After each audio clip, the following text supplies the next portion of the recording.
Welcome, everybody, to Hough High School for some summer collegiate baseball. Today we have the Carolina Vipers playing against the Lake Norman Copperheads. We experienced some issues with our soundboard a moment ago, but we're with you here.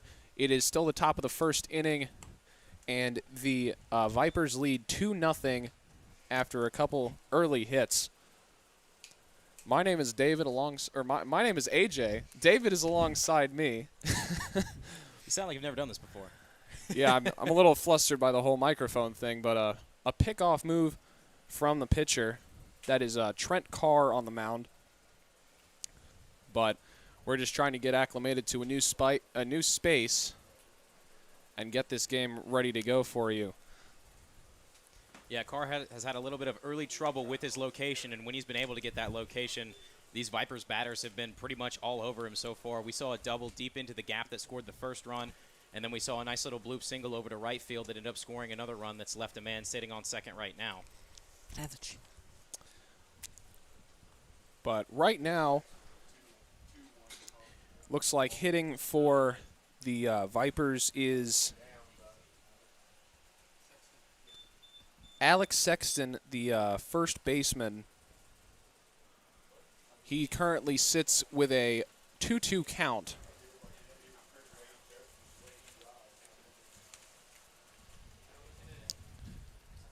Sexton can play everywhere. He can play infield, outfield. He played everywhere for Queens. Had a .246 batting average this last year in college. He's going to hit that one towards the shortstop. It will get by Young, and that is another run scored for the Vipers, as a good knock there from Sexton will extend their lead to 3-0.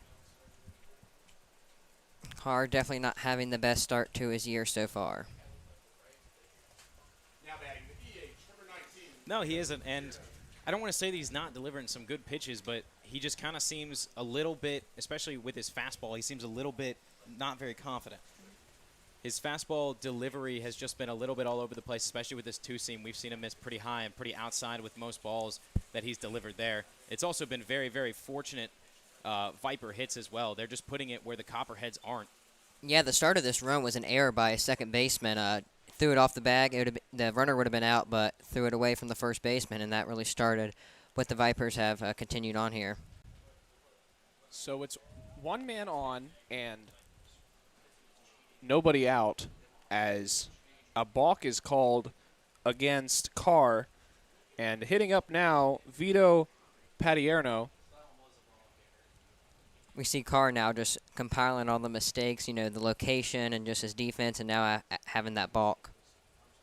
He had a balk in the last at-bat as well, and that resulted in the third run after the base hit single.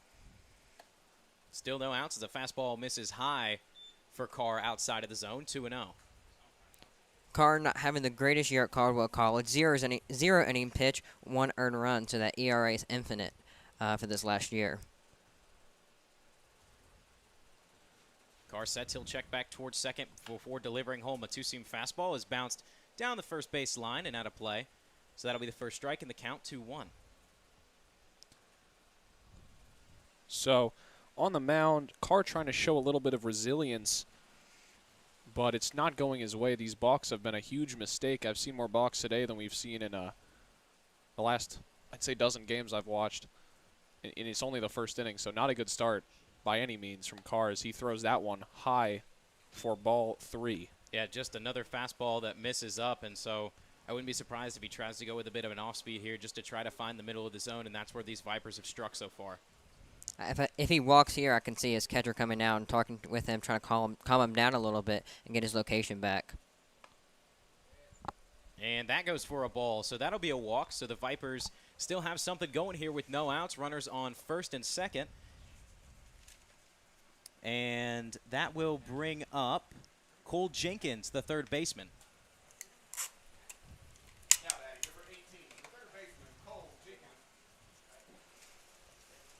Jenkins, batting from the right side, looking to keep these Vipers going.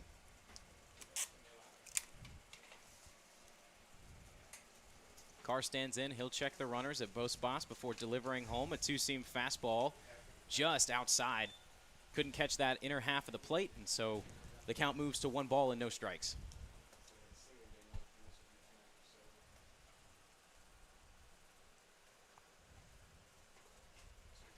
Runners not being held on by the Copperheads. Another fastball is fouled off over the first base side, over the Vipers' dugout. And the count evens at 1 ball and 1 strike. Carr's got some heat on that fastball when he can give a good location as well. And that could set up some off speed here. A ground ball would really help him trying to get a double play. Yeah, double play is in play here for the Copperheads. Another fastball missing just up and outside of the zone, and that's probably the 4th or 5th pitch in a row when he's delivered that two-seamer that's kind of gone up there. Yeah, he's always missing high, that right left side of the plate. That's where he's missing today.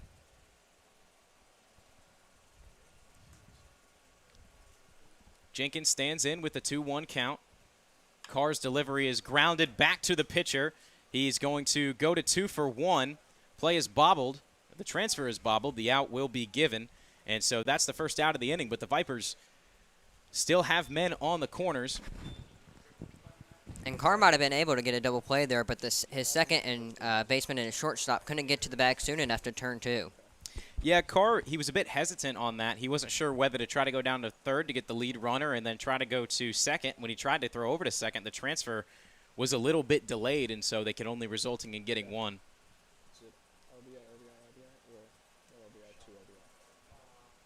So now up to bat, Ward Hacken the second. His first pitch that he sees goes for a ball. Hacken, a very good defensively playing in center field, can make some really good plays out there and can show off his speed.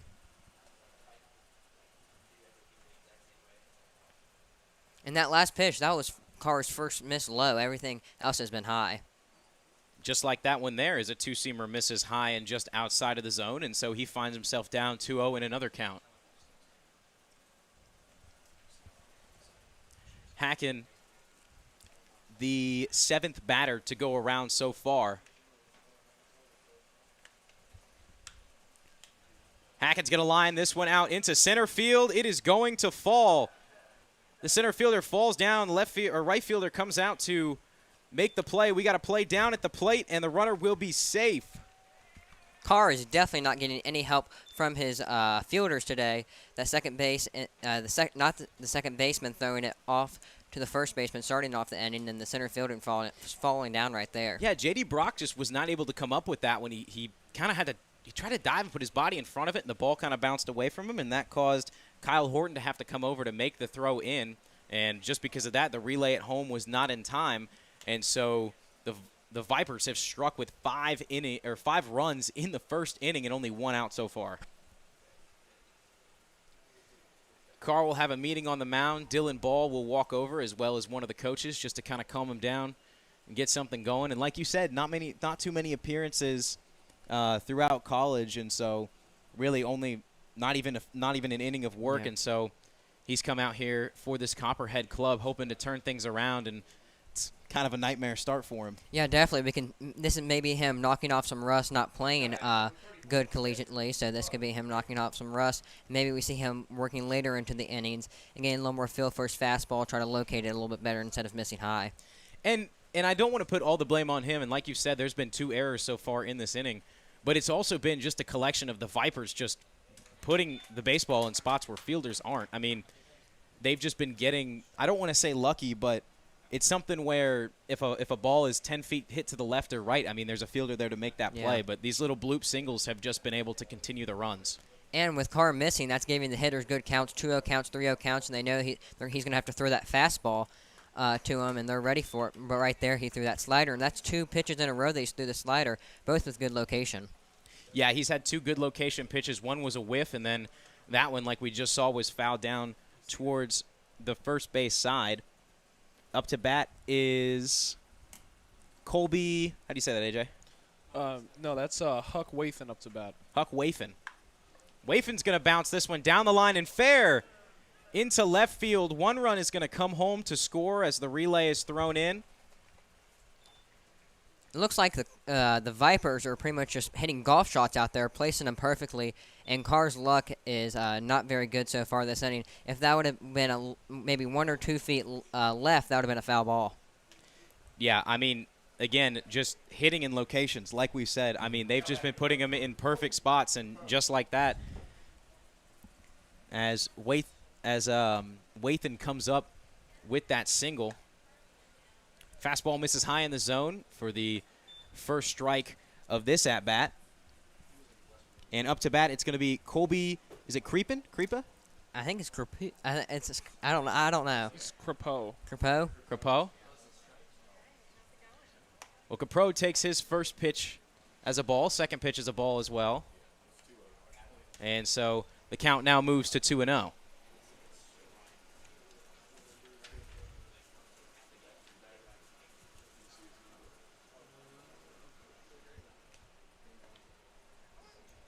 And that pitch called a strike. A nice pitch delivered there by Carr to get the first strike of the at-bat. Crepeau, a big Boston sports fan. Nickname is KC, and he has good speed. If he can put it on the ground, it's going to be hard to turn 2 with him. As that ball is a strike a little inside, but the ump will give it to him. Yeah, it just kind of fell out of the glove of Dylan Ball, but nevertheless, we've got the count tied up at 2-2 here with 1 out in the inning. Carr working out of the windup. The lefty will look back over towards first before delivering home. That pitch missing just low in the zone, not by too much, but that loads the count at 3-2. I could see him trying to go with that slider. He's been pretty good these last 2 batters with the slider and trying to make him miss or put it on the ground and try to turn 2. Full count for Crepeau. Runner goes, and that one is fouled off, so Wathan's going to have to head back over to first base as the count remains full. Beautiful night here at Hough High School. Temperatures in the low 80s and expected just to drop a little bit. Sunny skies, no clouds looming overhead, so beautiful night for baseball. We'll try the full count once again, and that's going to be a breaking pitch that misses outside. So Carr issues a walk to Crepeau, and the inning continues only with 1 out.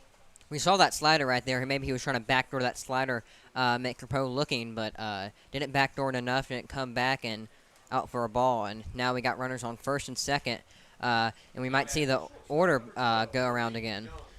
Number 12, Malik Young will step up to bat for the Vipers. So something interesting about this league is that we actually have 10 batters. So he is the 10th batter to hit so far in this inning, as the Vipers have put up 6, 1 out, and 2 on. Yeah, nobody wants to see the pitcher hit, and especially these college coaches, they want to see their kids play. They don't see them on the bench. The more hitters, the better. Got the DH, and you got the extra hitter. Extra hitter you don't have to have, but all teams have them. All teams use them pretty much. Another breaking pitch missing just high and outside of the zone, and that's really been a spot that he has missed. He doesn't want to leave those hanging pretty much over the zone and let somebody crack one out over the fence. 1-1 count, 1 out. Carr looks back towards runner standing on second. For delivering home, it's going to be a swing and a foul ball down in the dirt just in front of the plate. 1-2.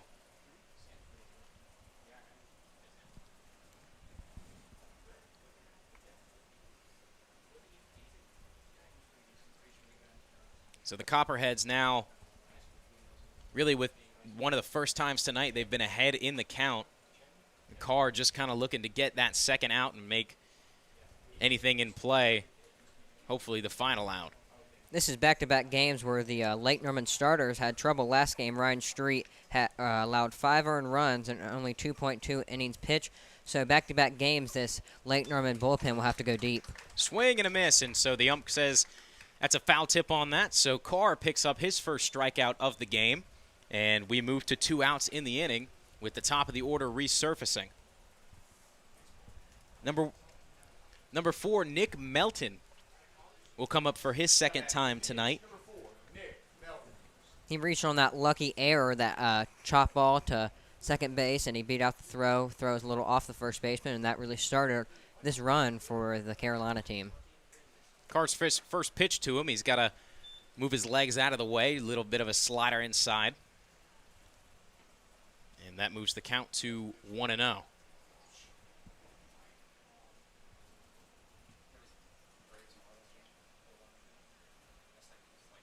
The kick and delivery. This ball is put out into left field. The play will be made out there by Sam Yelton.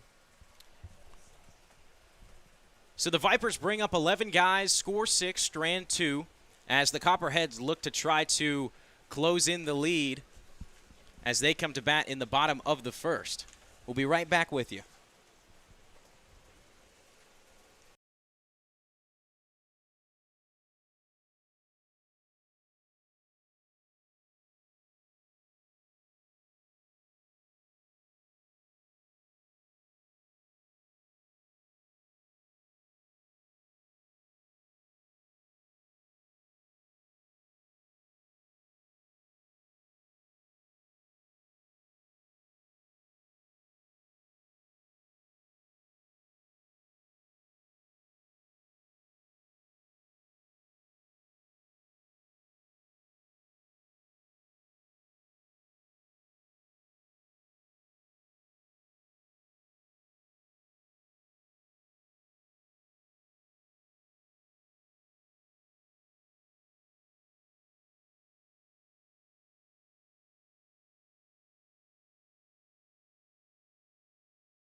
Welcome back to Hough High School here in Cornelius, North Carolina, as we're going to get the bottom of the first going. First up to bat, the left fielder, number 17, Sam Yelton.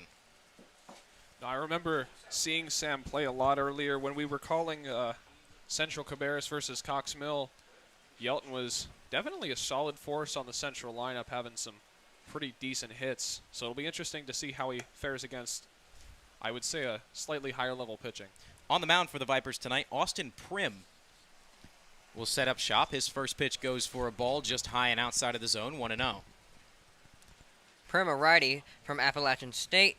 ERA this year not great, 12.91 and 7.2 innings pitched and 5 earned runs. But he has the strikeout stuff. In only 7.2 innings, he had 8 strikeouts. Some good stuff from him there. That ERA, like you said, a bit high, but some stuff he can definitely get working on. That last pitch just high and outside of the zone for 2-0. This one fouled off by Yelton against this over the screen here on the third base side over the Copperhead dugout. And that'll be the first strike of this at-bat, 2-1. Prim, a very big guy standing on the mound. Pretty intimidating if you ask me. I would definitely not want to get in a fight with him. Prim's next pitch misses just outside over the painted line in the righty's batter box.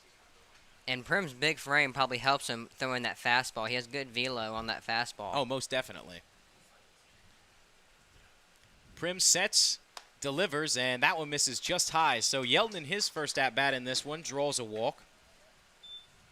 That was a very big bat flip throw going to a walk. Dugouts are pretty far from the home plate here, so you got to Really give chuck it a it. little chuck. Yeah.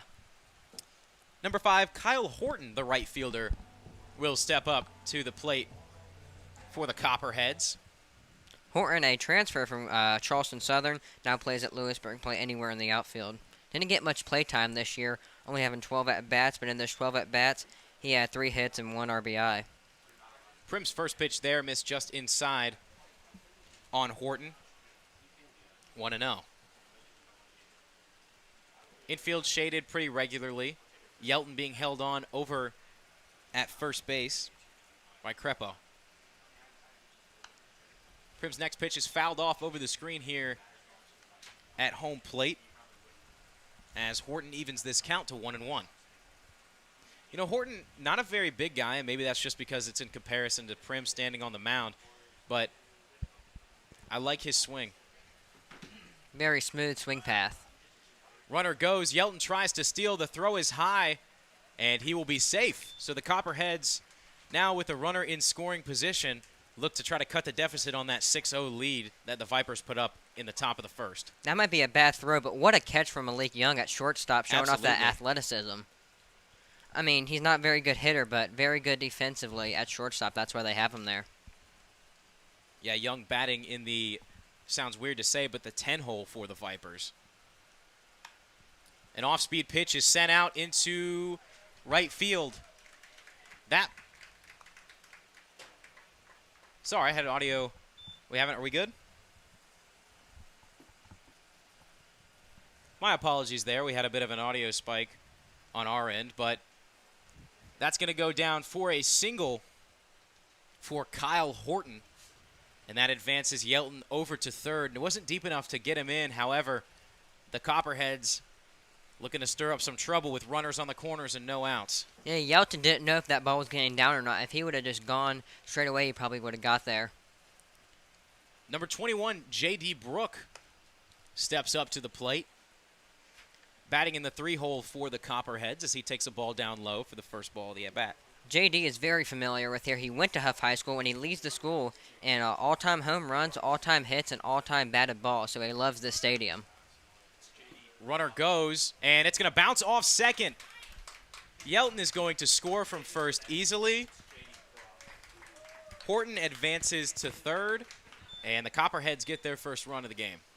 Malik Young almost made another great play at shortstop trying to cover the bag, but couldn't dive far enough and get to that baseball, and that will count. The catcher just threw it too soon, and the guys couldn't get over there fast enough.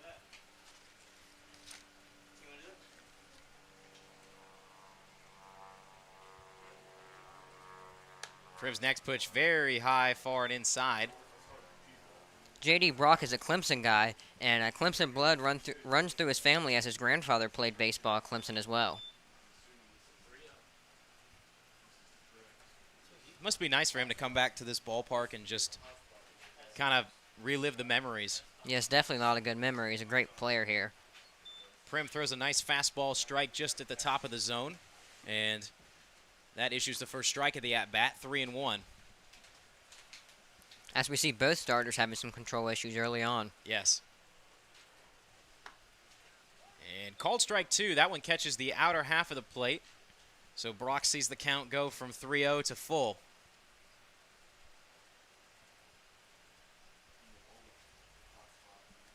Horton standing over on third. Not too big of a lead. The full count pitch is a swing and a miss. Prim picks up the first out of the inning and the first strikeout of this outing. One away. I think Brock was ready for a off-speed pitch because he was very late to that fastball.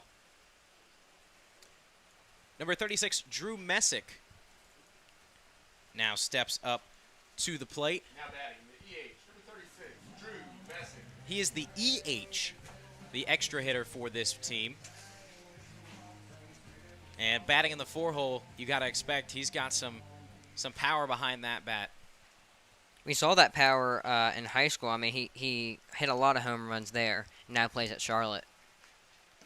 First pitch Messick sees is fouled back against the backstop here behind home plate. 0-1.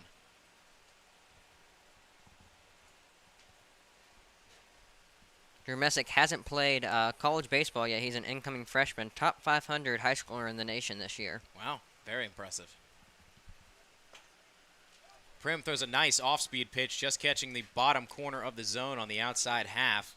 He quickly jumps in front, 0-2.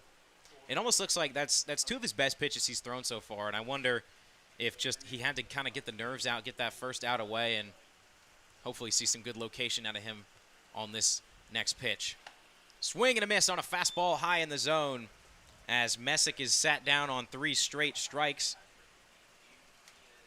And Austin Prim is getting it going here.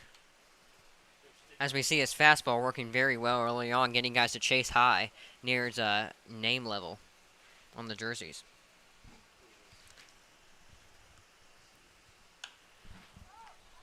First pitch that Derek Martin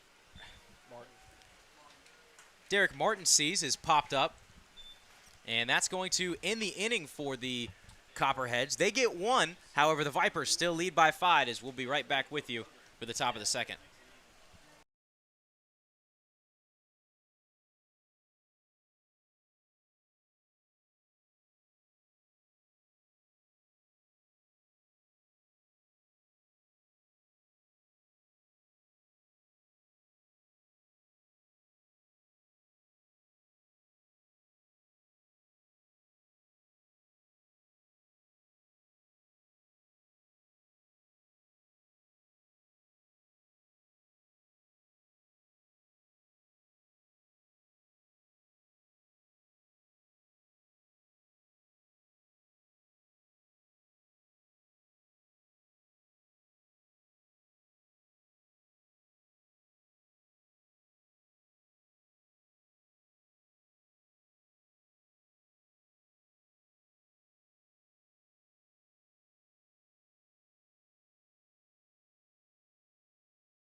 Welcome back to Hough High School, and we're here for the second inning.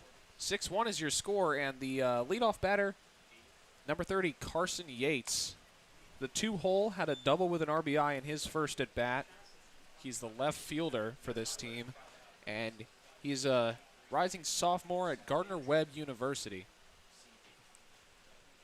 That last hit was in the gap on the left side, and just perfect place to be that hit. And as that pitch hits off the backstop, we'll be even at 1 apiece. Yeah, those first 2 innings took roughly 30 minutes to get through. The first inning itself, those 2 half innings. This rate will be here till 11:30. But the 1-1 misses high. It's 2-1 on the mound for his second inning of work is Trent Carr. As we see Carr continuing to miss high with that fastball. Hoping to see him kind of get that settled down as this inning goes on. Next pitch misses as well. Now a 3-1 count for Yates, sorry.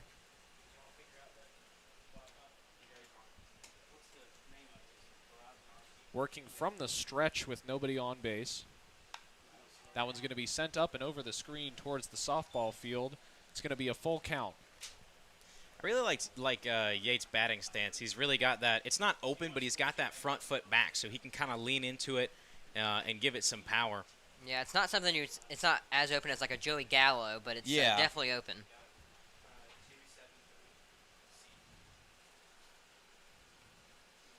And here comes the 3-2.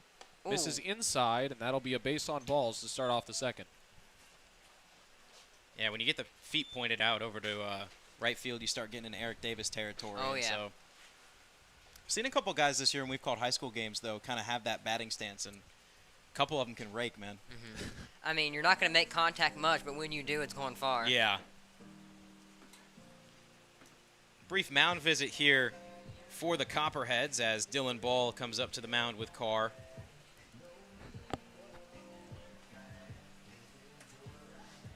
Yeah, just control issues have really plagued these pitchers early. Not positive why, but just not on the top of their games, I guess. Sun kind of setting behind us a little bit. Shadows are going to start to be a little more wide, as you can probably already see them out on the field right now, as they're going to stretch from the third base side over towards the first base side. Yeah, it's definitely a beautiful night for baseball. Can't get better than this. Most summer nights in Charlotte are, it feels like it's 105 degrees, but now, Yeah. nice little breeze. It's very nice out here. Wind isn't blowing hard, but when it is blowing, we can see that flag waving out of center field, so wind helping these batters if they were to get one floating up in the air. So the mound visit is going to come to an end here. Or is that a new pitcher out there? You get a name on that pitcher? Looks like number 30. Peyton Brown Peyton Brown. plays at Elise Lloyd, a small NAI school in eastern Kentucky.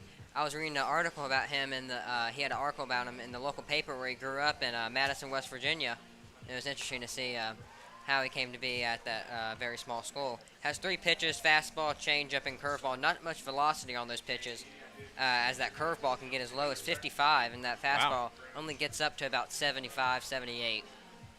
But what I've kind of learned this year from watching a lot of high school pitching is that you don't have to be able to throw it super hard all the time, but when you have that 20-mile-an-hour discrepancy, guys are really out in front. You can really make a miss.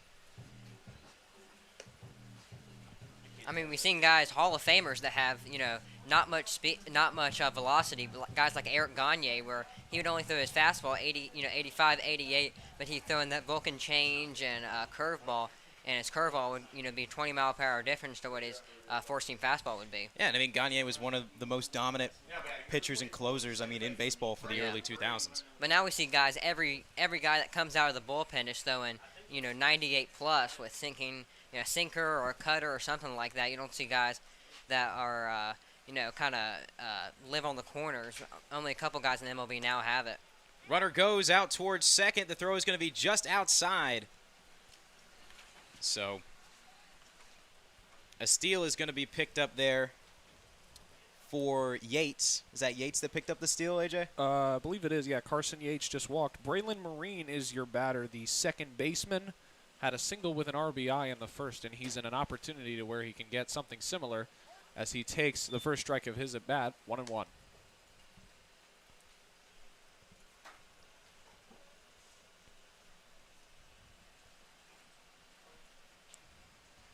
Yeah, single and an RBI in his last at-bat as he has a runner in scoring position once again.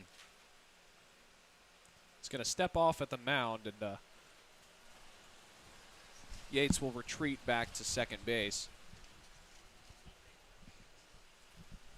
Still a 6-1 ball game, only in the top of the second. That one's going to be sent up to the shortstop. He has a play on it.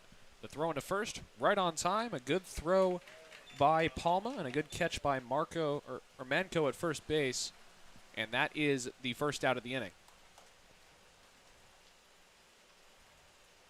And this is looking like it might be a repeat of last night for the Copperheads, as Ryan Street last night did not start off the game good, and Collins came in for the Copperheads and pitched four and 1/3 innings with no earned runs.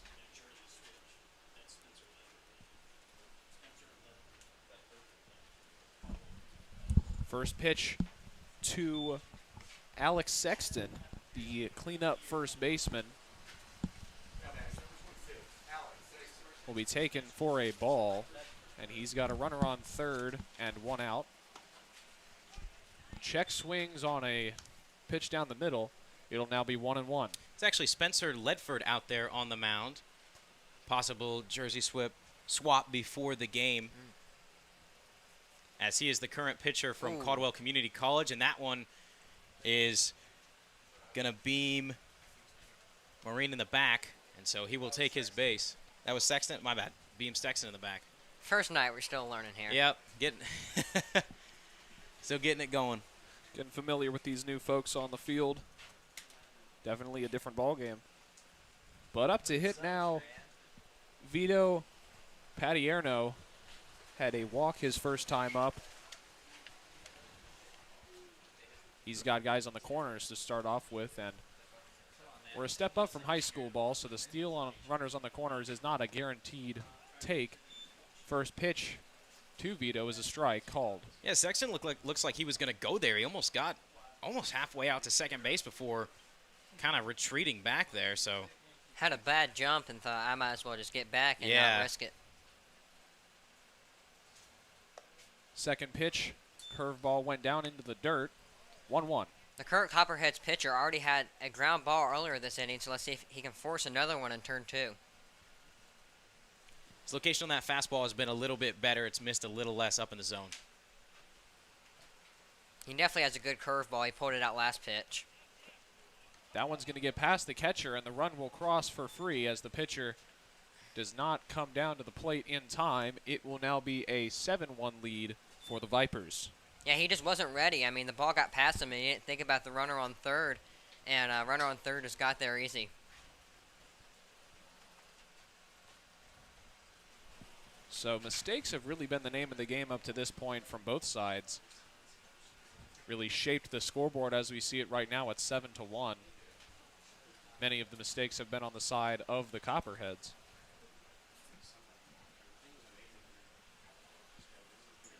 Do we have a new catcher, or Yeah, I'm not sure what's happening with the... the other catcher just disappeared out of nowhere? I think that's still Dylan Ball behind the plate, number 13. Yes. So maybe he just had to go get... Maybe a glove switch, or I don't know. Might have forgotten his thumb pad or something. 2-1 count now. Runner on second. That pitch will be contacted, sent down the third base line, foul, 2-2. As we see a lot of these guys tonight, most of them are early on their foul balls. We don't see many guys hitting it the opposite way. Decent turnout tonight as well. Stands in front of us, around half full, and a bunch of people down the lines with chairs. Kids running around, having fun. That one's going to be fouled into the netting in first base side. We'll stay at 2 apiece. Yeah, a bit of a delayed swing there. Saw a breaking pitch. Instead of seeing one go high off, it was kind of falling back down in the zone, and so a nice job just to make sure he stays alive and that one doesn't catch the top of the zone. A lot of flying baseballs coming out of play into play tonight from fans 2-2. passing them. That one's going to miss high. It'll go to full now. Both Copperhead pitchers tonight definitely running up their pitch counts early. Absolutely. I mean, we're only in the second inning, and they might have to go through everybody in the bullpen. They already went through 4 last night. So by the weekend, it's definitely going to be grim for them. That one's going to be a walk as Patierno will put man on first and second with only 1 out. Next up to hit is Cole Jenkins. Had a fielder's choice in his last appearance. Third baseman, number 18, Cole Jenkins. So looking to record his first knock of the night. And he's got 1 man in scoring position. Still Spencer Ledford on the mound. First pitch, a strike called, 0-1. That looks like an auto take there. That was right down the middle. Well, I mean, you got to use those auto takes when you got a pitcher who's not really looking on top of his command early. Yeah, make him come after you. 100%, as that one's going to be hit towards the shortstop. Double play will be very close at second base, but a good call by the umpire. The foot did not quite go down in time. It'll be another fielder's choice for Jenkins and the second out of the inning. Yeah, the Copperhead shortstop, Anthony Palma, that was a good play by him. Definitely couldn't have turned 2 there. If that was hit a little harder, that could have got through. Now up to hit, number 14, Ward Hacklin II. He is the center fielder for this team. He had a 2 RBI double in his last at-bat. First pitch he sees from Ledford will be taken for a ball, 1-0.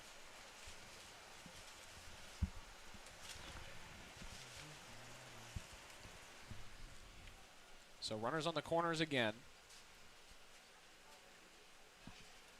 And he's running. The hit and run was on, but the foul ball came. 1-1. The runners will stay in place. I like the Vipers jerseys. They're very, very simple. They got their logo plastered on the front, the American flag on the back next to the name. The all white with the kind of light blue numbers. I like it.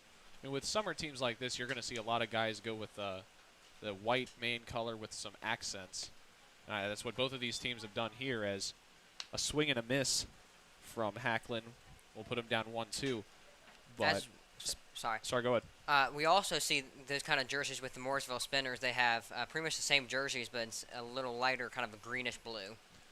Yeah, and it's just to keep the temperatures down in the summers in the south, as a big curveball almost comes in and hits him, but it'll miss for a 2-2 count. And where he's missing tonight, he's missing high and inside.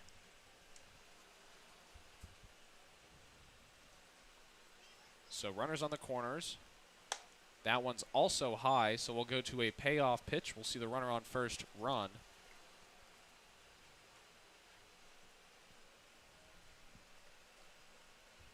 As that runner on first, as I'm kind of been teasing the catcher these last couple, doing some juke moves at first.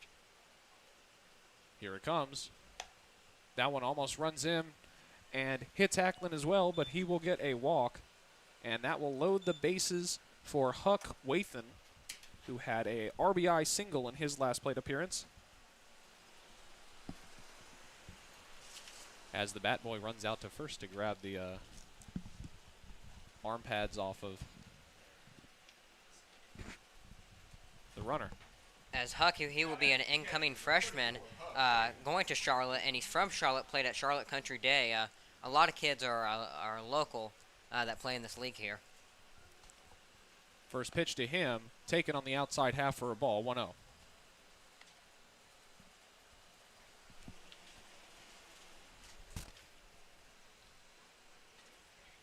So bases loaded opportunity for a team already up 7-1. A big strike there though, 1-1. So Ledford trying to get out of it here.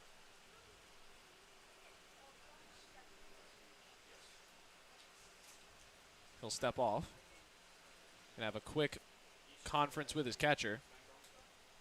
Dylan Ball trying to maybe calm him down a little bit. Bases loaded, big situation. Just might have gave him a word or two. Just said, hey, calm down, man. It's good, and throw some strikes in there. And strikes is really what they need. It's a 2-2 count, I believe, Mr. Scoreboard Man, says the home plate umpire.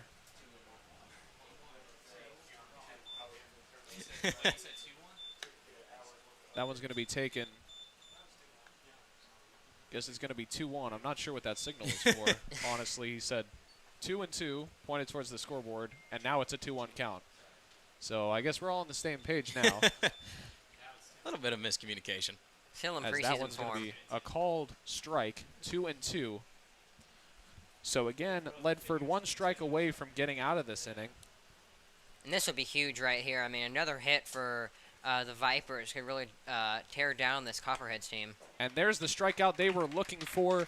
He'll set down Wathan on strikes, and we'll come back for the bottom of the second. Still a 7-1 lead for the Vipers as they push one more over in the top of the second.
And welcome back here for the bottom of the second now. Leading off for the Copperheads, Connor Manco, first baseman.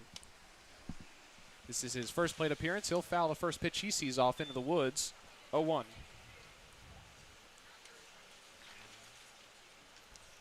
Out there for his second inning of work is Austin Prim. And that one's going to be skied out to right field. Coming in on it is Crapo, sorry, and that will be the first out.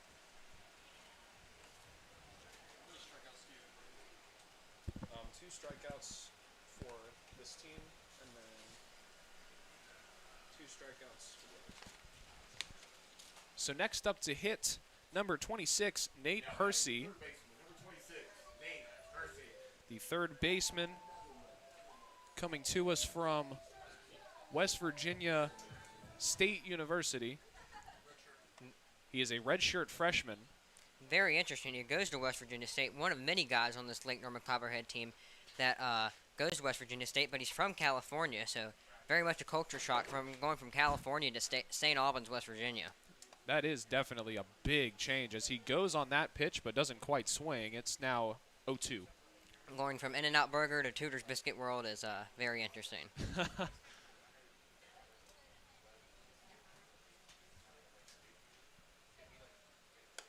Watches one high, 1-2.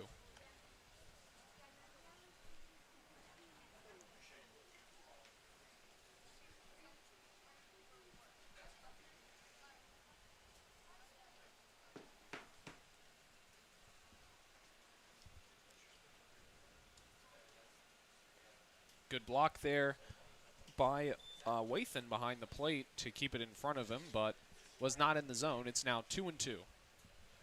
We've seen both catchers have to test their arms tonight. The base runners have been very aggressive and seeing what the catchers can do behind the plate.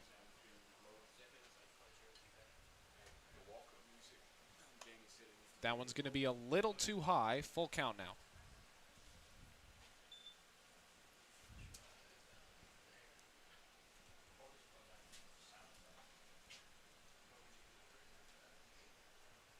The payoff pitch with 1 out from Prim. Misses upstairs, so a base runner now for the Copperheads. Next up to bat, number 13, Dylan Ball, the catcher for the Copperheads.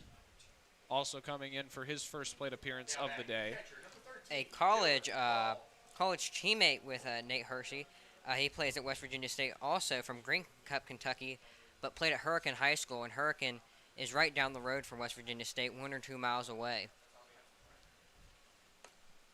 First pitch, just not quite in there, 1-0. Hurricane looks very deceiving when you look at it. Looks like it's be Hurricane, but trust me, it's Hurricane. 1-0 pitch, waved and missed. 1-1, might have gotten a tip on it, but into the catcher's glove regardless. Yeah, and I don't know if that's something Ball just does when he hits, but he kind of, it looked like he almost just stepped out of the zone and just wasn't confident in that kind of forward-leaning step. Here's the 1-1. Misses away, and a passed ball on the fault of Wathan will result in Hersey advancing to second base for free. They count at the plate, 2-1. You know, maybe about that pitch 2 pitches ago, Dylan Ball maybe just didn't feel comfortable with his stride or something and just didn't seem like swinging. With a runner on second, the 2-1, right down the heart of the plate for a strike, 2-2.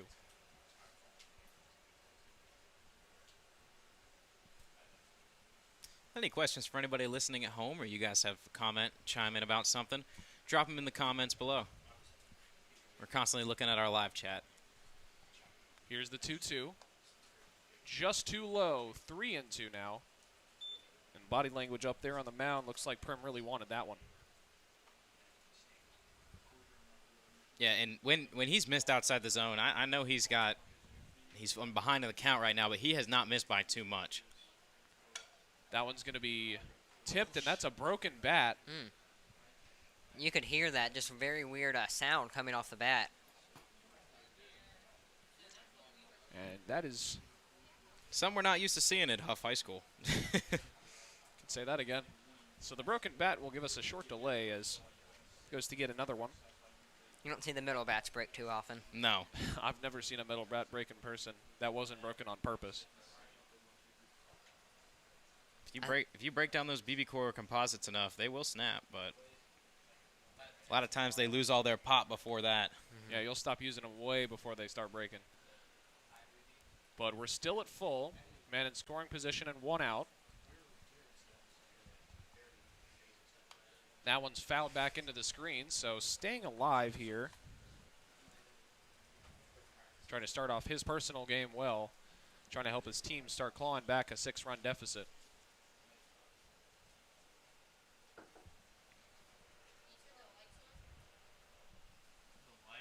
Here it comes. Made contact with once more. Very good at just defending off these pitches, trying to get a good pitch to hit or get a walk. Tell JP that I'll text Jamie that or give Jamie a call. Yeah, very nice at bat. Just like you said, making sure he's staying alive and selecting pitches to make sure that he doesn't end up forcing that strikeout looking. Definitely want to go, if you're going to strike out swinging, not looking. Oh, most definitely. And that one's going to miss away, so after all of those foul balls, Dylan Ball will find himself on first base. What an at-bat by Dylan Ball. I mean, just defending off pitches one after another. And for Austin Prim, that has to be really demoralizing. It's always hard when you got to go deep into a count with a batter and you see him ended up standing there over on first base. You have pitches that you feel like you pitch very good or, a good location. But Dylan Ball just, hitting them little scribblers to the right or left for foul balls. Next up, coming to us courtesy of App State University, Hunter Bryson. First pitch he sees just misses for a ball, 1-0. These guys teammates, aren't they? Think so. Yes, they are. Both go to App State. Maybe in the spring they'll talk about a couple at bats, say I got you there or something like that.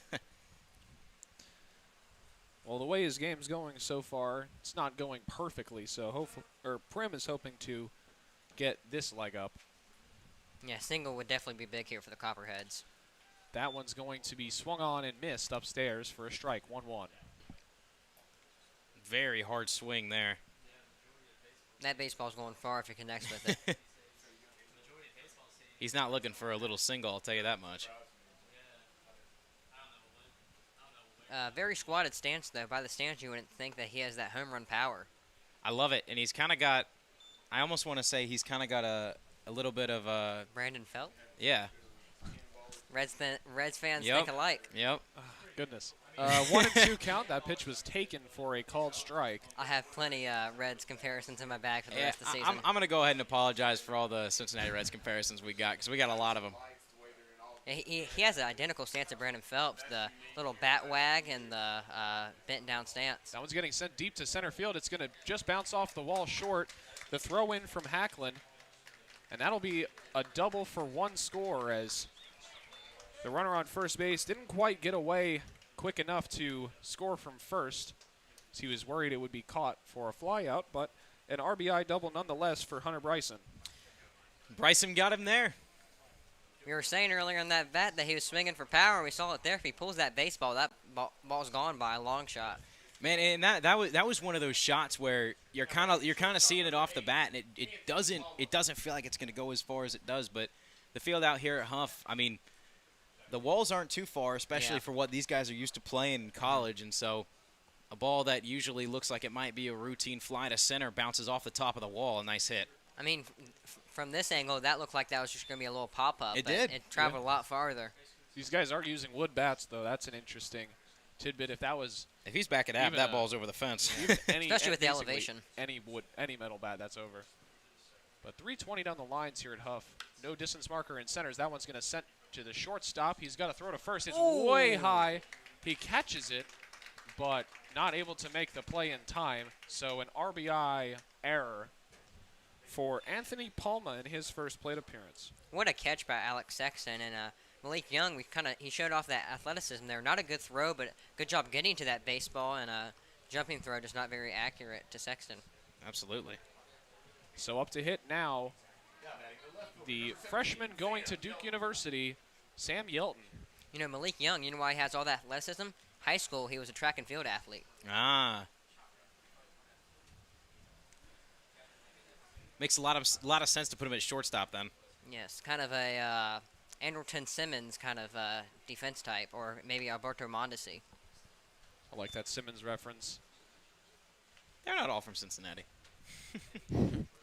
Got a couple Braves guys in there too. Maybe like a Freddie Galvis or something Cincinnati related. First pitch there was sent over the screen on the third base side for a foul ball. It's an 0-1 count.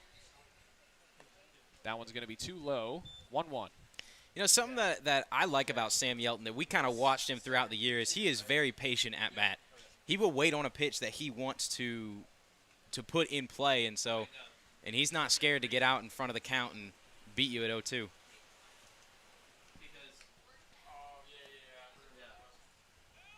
Oh! Whoa, that was interesting. A little pump fake there. Yeah. I was scared that was going to hit the runner for a second. He was going to throw it to third, but the third baseman did not get over there in time. That's the second time this game that we've seen the Vipers catcher try to throw it to a bag, and the guy receiving the ball hasn't got there fast enough. Yeah, it was presumptive on the camera there. I pointed down to third. And what's pop out to left field. He's going. Here comes the throw to the plate. It's in time, but not quite on the mark. They're going for the out at third, though. Safe. Just safe. So a sacrifice fly by Yelton will result in the fourth run of the game for Lake Norman, and that 6-run bomb they gave up in the first is not looking so big anymore. Really good base running by Lake Norman, having the tag up from third to home, and then the runner on second having the awareness to see, hey, he's thrown home. Let's go 3 and get that extra bag. So it's now just a runner on third with 2 outs as Kyle Horton comes up to hit. He's 1 for 1 with a single so far today. As it looks like the Vipers manager is going to come out to have a speech with Austin Prim. Prim had such a good start to the game, but this inning just kind of has unraveled.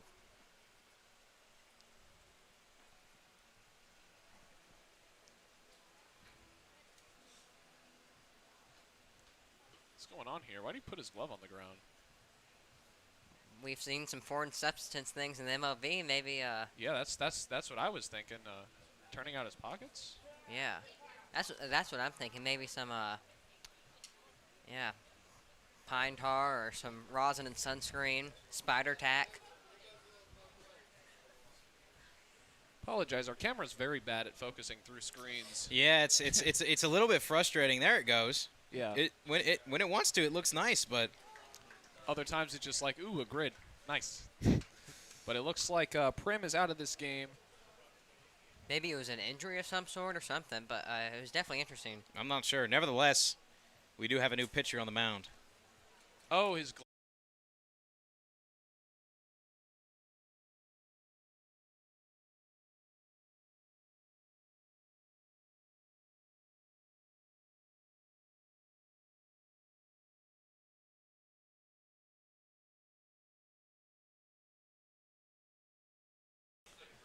All right, and we're back. We still don't know who the pitcher is, but we can tell you who is up to hit.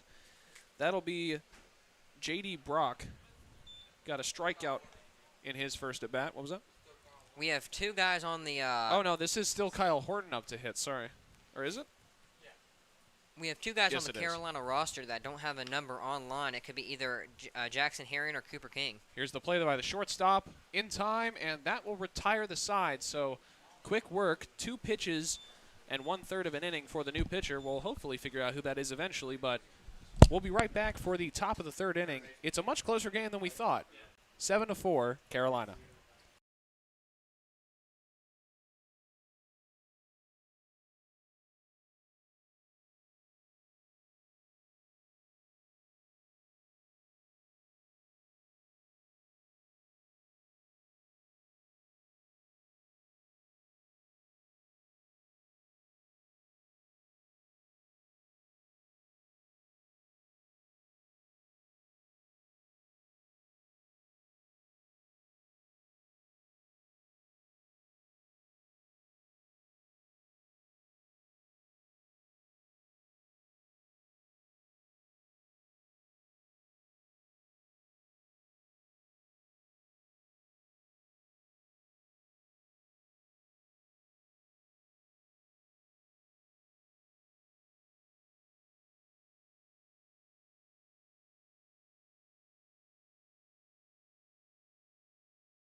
Welcome back for the top of the third inning as the Vipers step back up to the plate.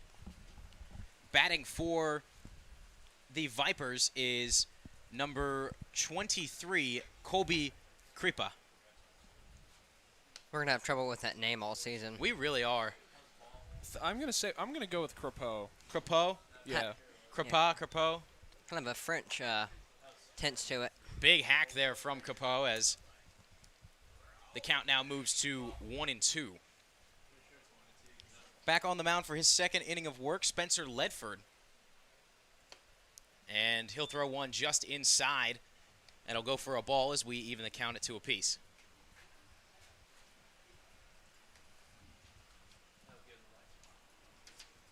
The 2-2 is fouled off the glove of Dylan Ball. And the count remains at 2-2.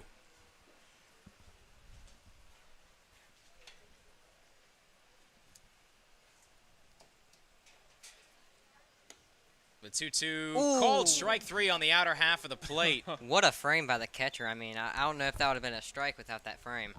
That was borderline. Maybe that was a makeup pitch from earlier in the game we missed. Nevertheless, Ledford picks up the strikeout, and there's one away in the inning. Next up to the plate, the shortstop, Malik Young. He struck out in his first at-bat, stepping up for the second time tonight. And when you've got 10 hitters in the order and he's already back up for the second hitter in the top of the third, you know there have been some runs scored. I think Malik Young is my early season candidate for favorite player on the Vipers. Something about him I just like. Oh, yeah? Yeah.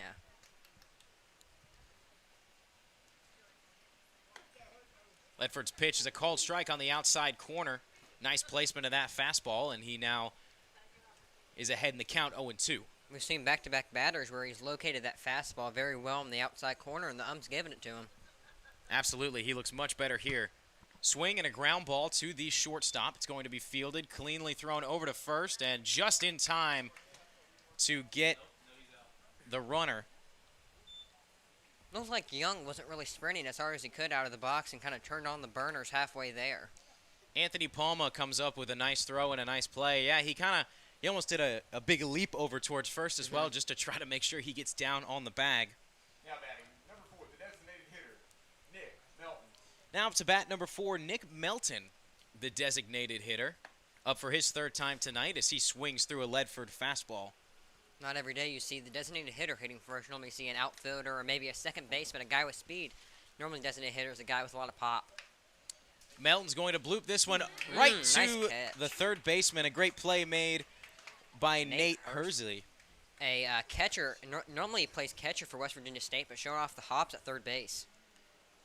And a very, very quick inning of work. Spencer Ledford comes out and retires the Vipers in order as we now head to the bottom of the third as the Copperheads look to try to decrease that deficit once again. They scored 1 in the first inning, 3 runs in the second inning, and so as they take to the plate, we will see what they can do here in the bottom of the third. If we start getting quick innings, we might be able to go home before 11:30 tonight.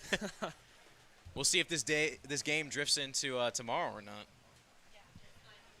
However long it goes, I'm here. I'm having fun. It's an enjoyable night. Still a beautiful night as the sun pretty much now all off the field and the lights start to come on here at Hough High School. If we're going to have extras, this is a night to have it. Oh, no kidding. Take you right back for the bottom of the third. 7-4 is the lead right now for the Vipers. The Copperheads will come on to try to equalize that in bottom 3.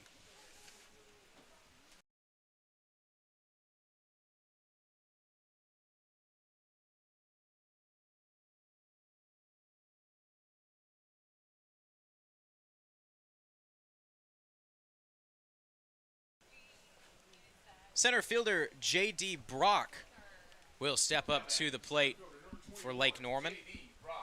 He struck out in his last at-bat.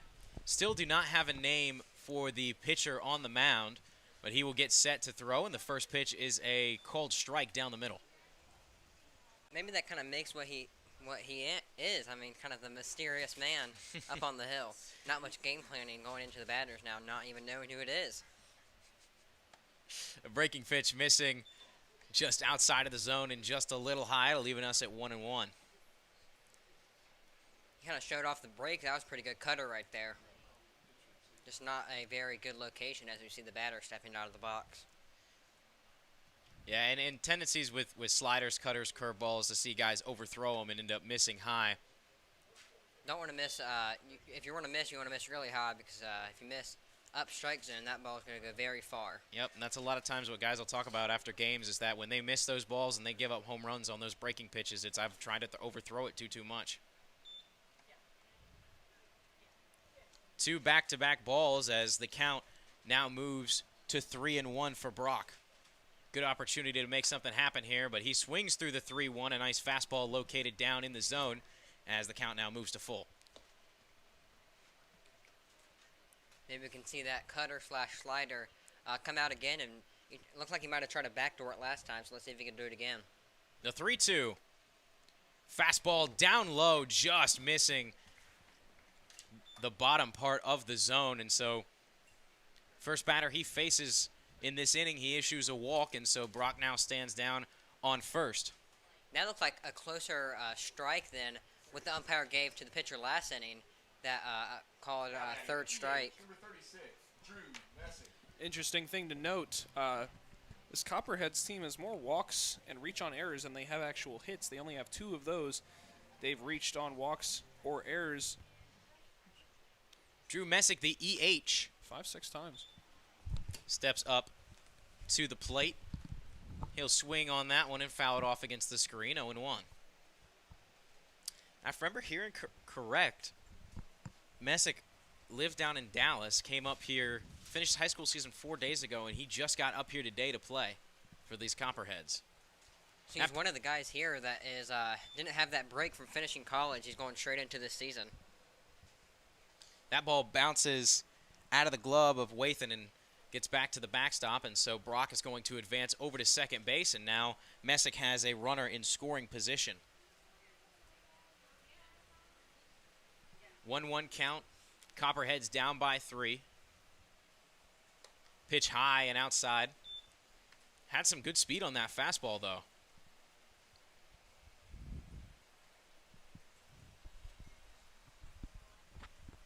So like you said, Drew Messick, one of the top 500 high school players in the nation, looking to show what he's got.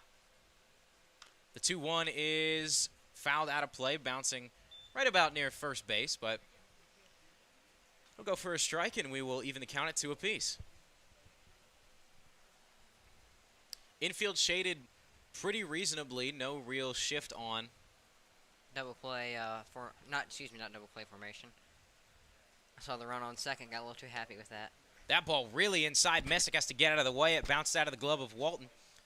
And the runner, Brock, will advance down to third. And so 2 pass balls are now the result of J.D. Brock standing 90 feet away. I can't tell if it's just Wathan or if these pitches are a bit errant. It looks like it's kind of been a little bit on both sides. That's what I was thinking. We've seen that with both teams. A lot of pass balls and people stealing. The catchers have definitely been busy tonight. The 3-2 is swung on and missed. Drew Messick strikes out for the second time tonight, and that will be the first out of the inning. Derek Martin, number 29, the DH, now steps up to the plate. Derek Martin is a big boy, and you just got to kind of get that ball out there to try to get that running on a sacrifice fly. But he has that squatted stance, and you don't see how tall he is when he's batting. The DH popped out in his last at-bat. Looks to change that here to try to score the run and bring the deficit down to 2. First pitch he sees is a ball just outside of the zone, 1-0. Swing and a grounder over towards the shortstop, and it's not going to be made. Falling under the glove, Brock comes in to score, and Martin is going to reach first on the error made by Malik Young. We've seen sometimes tonight that Malik Young has kind of been spotty over there at shortstop, making some errors, and then plays that he's not making errors on, he's wobbled the baseball a little bit or something like that. As we see that pitch go for a strike on the outside corner to this lefty.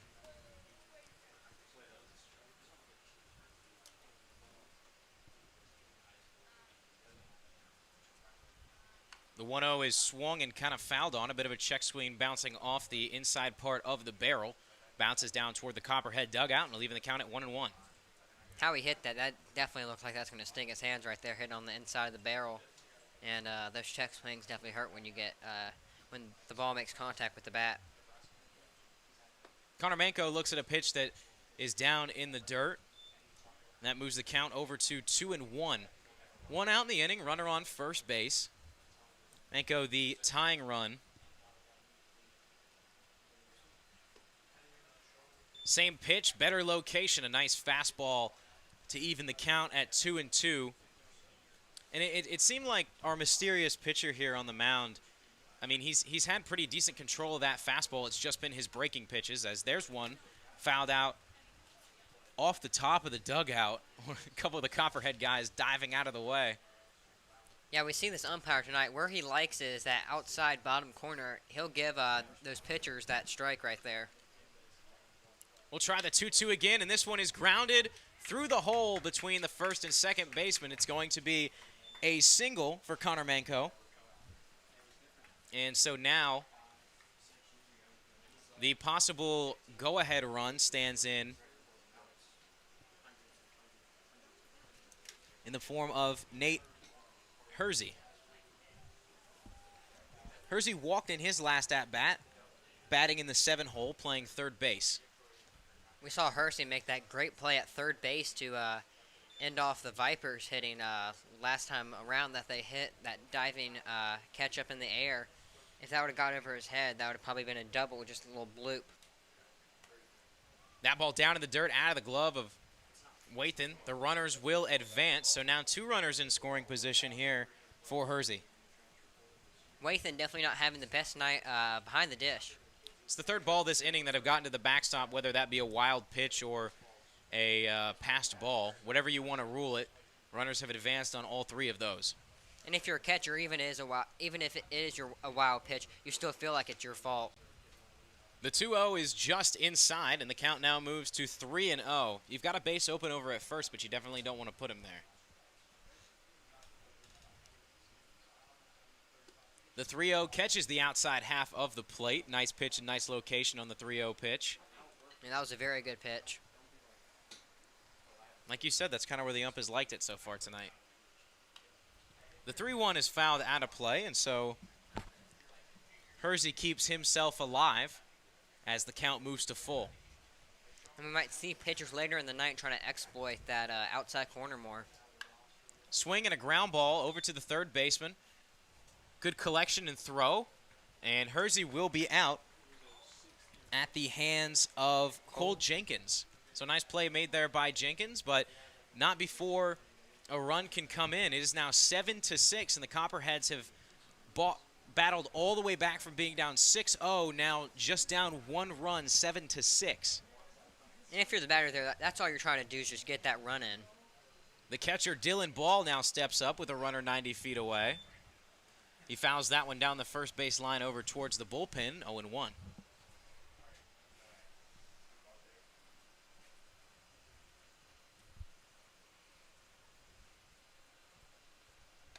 Ball gets out of the way of a breaking pitch that wasn't really too close to him, but one of those kind of moves that helps sells the umpire sometimes. However, that one was just outside of the zone, 1-1.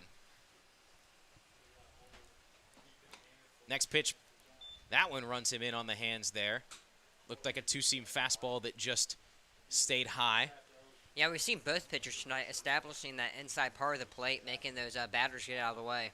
Foul ball off the bottom of the barrel, bounces next to home plate and rolls out into the grass next to the backstop. And so the count moves to 2 apiece here with 2 outs. Big situation here for the Vipers. It'd be crucial to get Ball out here. Ball's going to put this one in play, bouncing right down to Alex Sexton, my bad. Sexton steps on the bag and makes the third out. So the Vipers give up 2 but still maintain the lead. They lead it 7-6 as we move to the top of the 4th. We'll be right back with you.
And we are back here at Hough High School as we are here back at Hough High School as that ball is played into center field. That ball might get down, and it will. Nice little bloop single for Alex Sexton. Perfect, good place, right time. And we'll get in there, and that might start off a future rally for the Vipers, trying to extend that lead right now. They have a 1-run lead. Sexton making the last out in the bottom of the previous inning, steps up and is able to pull up a hit. A nice way to get the top of the 4th going. That was actually Carson Yates, excuse me. And now Brandon Marine, the 3-hole hitter, is up to bat, the second baseman for the Carolina Vipers, and that pitch will be a little low and outside for ball 1, as we see the first baseman holding on the runner. Yeah, Marine, a pretty big guy standing in there at the batter's box. Runner taking a little steps off first, and that ball will get past the catcher off his glove. Should have been in his mitt. That will go to the backstop, and that will be a pass ball. Both catchers tonight not having great nights as Dylan Ball just not thinking right. Yeah, we were talking back and forth on what should be a pass ball and what should be a wild pitch. That was most definitely a pass ball. Oh, that's the most pass ball you can get right there. That's one of those where he frames it before he catches it, and then there's nothing left to do but run after it in shame. Yeah, as a catcher myself, that happens. And shortstop will get the ball, throw it to first base, and that is a good catch by Connor Marco. No, not a good catch. That was right to him, but a good throw by Anthony Palma, and now we'll have 1 out in the inning. Yeah, sometimes as a catcher, that ball comes and you think, oh, I'm going to frame this good, and you're trying to frame it before you catch it, and that ball get back to the backstop. Now we have Alex Sexton. Here's Alex Sexton. Yeah, 2 batters later. Now he's up. Number 30 versus number 30. A little Steph Curry matchup coming up, and we'll see what the first pitch has, and that will be a pop-up over to the softball field. Little low fastball, and he gets the foul. He is 1 for 1 so far with an RBI single. Also has a hit by pitch on his line, so he's gotten on base both plate appearances so far. That will be a swing and a miss. That ball was low and outside corner where the ump has liked it tonight. Maybe he was thinking that if I take this, I'm going to call it. Swung, and he missed. Whew, that slider was nice. Looked like a slider that just kept going and going and going, and that was a very enticing pitch, a very, very nice pitch. Looks like a fastball for a long time. Yeah. As that pitch is a swing and a miss. That was a great curveball right there. And that will get the swing and the miss, and that will be the second out of the inning. Next up is Vito Perdiano. Keep for these 0 so far. 2 walks. keep these quick innings up. I love it. Carolina is definitely not helping us with the last names tonight. 2 guys that have very interesting last names. As this pitch will be on the outside corner. The ump will not give him that one, as that was a little low, and the count will be 0-1. Yeah, that pitch had a lot of up and down movement on it. Now that will be high, almost too high, and would have gone to the backstop and advanced the runner over to third. But good catch by Dylan Ball behind the plate, and it will be 2-0. I'm really liking what I'm seeing out of Ledford here. I mean, he has pretty good command over that fastball and those breaking pitches and off-speed pitches. I mean, he's shown that he can get some wicked movement on him. As the 2-0 will go to 3-0 now, and he might have to walk this batter and put runners at first and second, dangerous situation with 2 outs, but we'll see if he can get a little more command back and get back into this count. Here's the 3-0 pitch. And that will be a ground ball. And looks like the runner might score. He's going home. The throw will be not in time. And Dylan Ball will throw to second. That's a little high. And that will be a hit for Mr. Vito. The second baseman was holding on the runner, and Hunter Bryson couldn't get over there in time to get back to his original position. We see that base runner coming in very important there, not only with the run, but if he wasn't there, that would have been an easy ground out to the second baseman. Man, just another ball put in a spot where nobody is. I mean, the hitting tonight has just been fantastic, as there is a pop out. Ledford is under it, and he will make the snag for the third out of the inning, but not before the Vipers can strike and get one. They increase their lead to 2, and we'll be right back with you for the bottom of the 4th.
And we are back as the Lake Norman Copperheads will come up to hit here in the bottom of the 4th inning, as we'll see if they can get some runs back and come back into this game, as that first pitch was low for ball 1. The count will go to 1-0. He winds and he deals. That will be a strike on the outside corner. The ump likes it right there. And that fastball has been working all night on that outside corner. Really good location, and made the hitter looking as the 1-1 pitch comes, and that will be a little high. Back-to-back fastballs. The first one was good. Second, not as much, as the count extends to 2-1.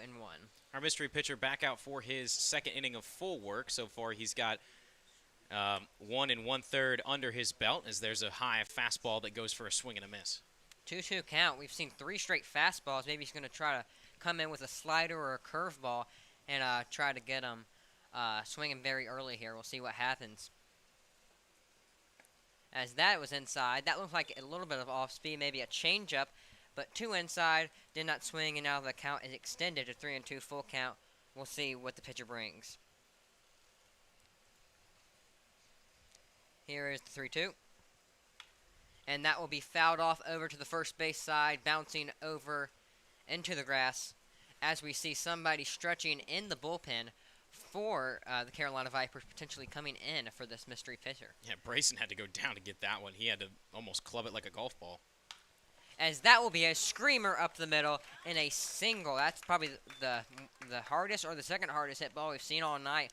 All the hits for both teams really have just kind of been bloops or hit in the right place, but that was definitely a good hit. Now coming into the game, now hitting for the Lake Norman Copperheads will be Anthony Palma. Palma playing shortstop so far in this game for the Copperheads. Here is the 0-0. As that will be a low strike, good pitch from our mystery pitcher here. Somebody really should. You're right, Clay. Here it is, and that will be low, and the runner is going as Hank Wathan, excuse me. Huck Wathan. Huck Wathan. Huck Wathan could not get down and block that and keep the runner from advancing to second base, as now we see runners in scoring position with no outs. And that pitch on the outside corner will be a no-go, and the count will extend to 3-1. He does not want to give up a walk here and have runners at first and second with 0 outs. The 3-1 will be inside. That probably would have been a ball, but it's a bouncer to second base. And Braden Marine had good play over at second, and he will get the out. Now we have 1 out in the inning, runner on third, and we'll see if Lake Norman can get a run back and get this deficit from 3-2 on a single or a sac fly. Yeah, there's either one of two things on those pronunciations. It's either they have a questioning name or AJ's questionable handwriting. That's what happened with Huck Wathan. I thought it was Hank for a second. As the first pitch in the at-bat will go for a strike. Here is the 0-1, and that will be another strike on the outside corner, and the count will extend to 0-2. Yelton saw that one. He just kind of swung his bat out there afterwards just to solidify the swing. As that will be a foul ball over to the left side, a little late on that fastball. Maybe it was sitting off speed on that 0-2 count, and it will stay 0-2. Yeah, definite safety swing for sure. He saw that kind of towards the outside part, and he had to stick the barrel out there just to make sure he stayed alive. As that slider, he looked like he was trying to backdoor slider on 0-2 and didn't get in there enough, and the count will extend to 1-2. Here's the 1-2. As that will be a hit out to the outfield. Will that get down? No, it will not, but it will score the runner. Now we have 2 outs in the inning. No runs, as that was a sac fly. His second in a row, actually. Getting in the runs any way you can. I mean, when you're down by 3, you'll take them any, if it's a sac fly, single, or a home run, a run's a run. They were down by 2 before that. Now it's a 1-run game. It's 8-7 currently. Yeah, excuse me. As we see the first pitch high, and the count will go to 1-2 as we see Kyle Horton, the right fielder, number 5, up to bat. The 1-0 is in, and that will be outside. As we see Huck Wathan having a bad night behind the plate, that ball in and out of his glove the second time this inning, and now the count will be 0-2. Excuse me, 2-0. As the 2-0 will be inside. That definitely could have been called a strike right there. Not a good, not a favorable call for a mystery pitcher, and now the count will go to 3-0. 3-0 pitch is outside for ball 4, and that will be a 4-pitch walk. A good at-bat for Kyle Horton, and next up to the plate we have the center fielder for the Lake Norman Copperheads, J.D. Brooke. Yeah, Brock's had some strong at-bats so far in this one, and like you said, that ball that kind of went for a ball instead of a strike, which I think resulted in the third ball of the at-bat, kind of a bit of a shorter guy stepping into the box there, and so because of that, as a result, a lot of strikes that we see go for strikes that are kind of at the letters results in a ball. As we see Brock taking that first pitch as a ball, the Clemson player plays outfield for them as well, as we see what happens on the 1-0. 1-0 is in, and that will be fouled off behind the plate. It looked like he was sitting maybe off speed and just hit that foul ball, fastball off for a foul ball, and that would be 1-1. Here's the 1-1. As we have the runner running on an off-speed pitch right down the middle, and Malik Young can't get to it. That ball will be into center field for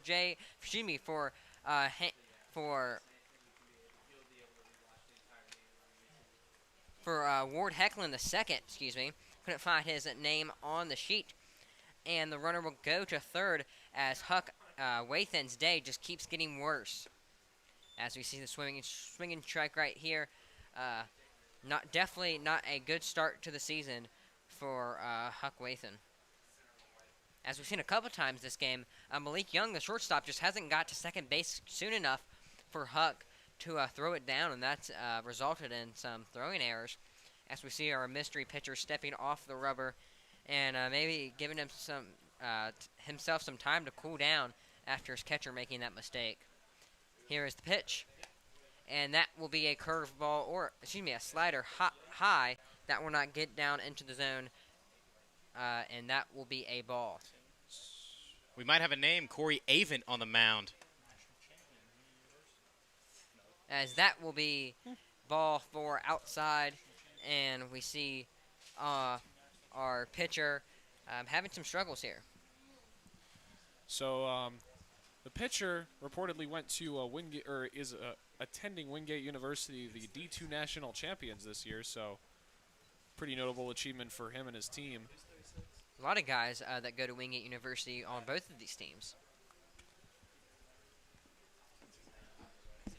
Corey Avant. Just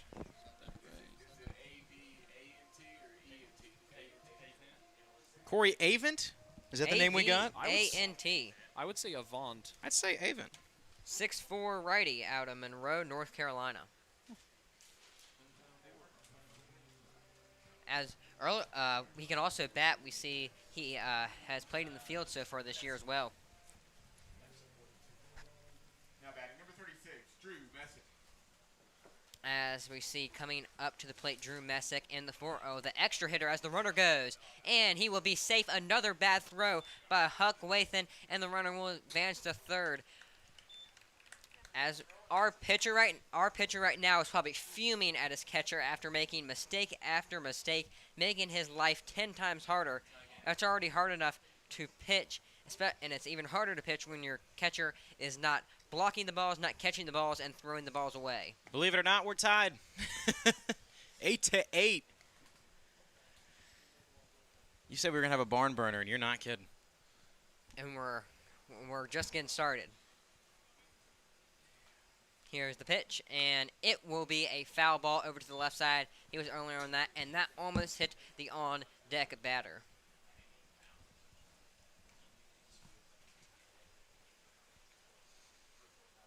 One strike away from getting out of this one is Avant. The D2 National Championship throws, and that will be a little high. That definitely could have been strike three right there. Man, I thought that looked like strike three from a mile away, but that was an off-speed that I've seen get called 9 times out of 10 so far this season. Very, very fortunate is Messick.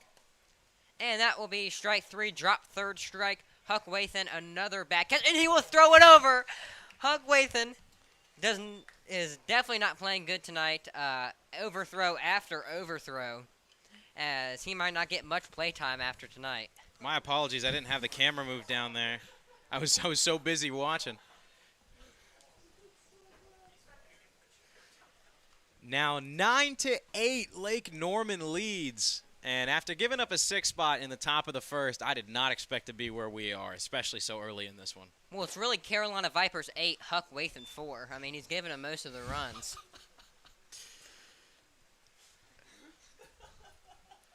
I'm sorry, Mr. and Mrs. Wathan. Just telling you how it is. Hey, man, sometimes it's just not your night. Yep. You know? I mean, as a catcher myself, some days you're just behind the plate and you're definitely not on your game. And tonight, overthrow after overthrow, he's not playing good. You feel like everything you do goes the wrong way. as the pitch is in, and that will be a swing and a miss. Good pitch there.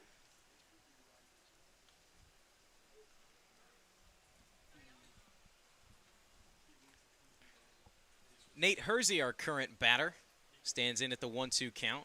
The West Virginia State man will see the pitch, and it will be a little ground ball, a very high ground ball over to our second baseman, Hunter Bryson, and that will be the end of the inning. Lake Norman Copperheads take back the lead here at Hough High School. The score, Lake Norman Copperheads 9, Carolina Vipers 8.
All right, welcome back to Hough High School here now for the top of the 5th inning. And for the first time today, the Carolina Vipers find themselves trailing.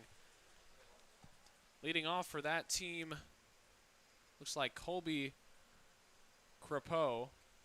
No, it is not. That's going to be a fly out to right field, though. Grabbed cleanly by Kyle Horton. Or I'm looking at the wrong page. Colby Crepeau caught that ball, but the batter, no. Now batting, the catcher, number 34, Hough High. Well, anyway, we have Huck Wathan out as we're trying to figure out who's in the field and who's not, and that pitch will go for a ball. That was Ward Hacklin. That was Ward Hacklin that just slid out. Yes.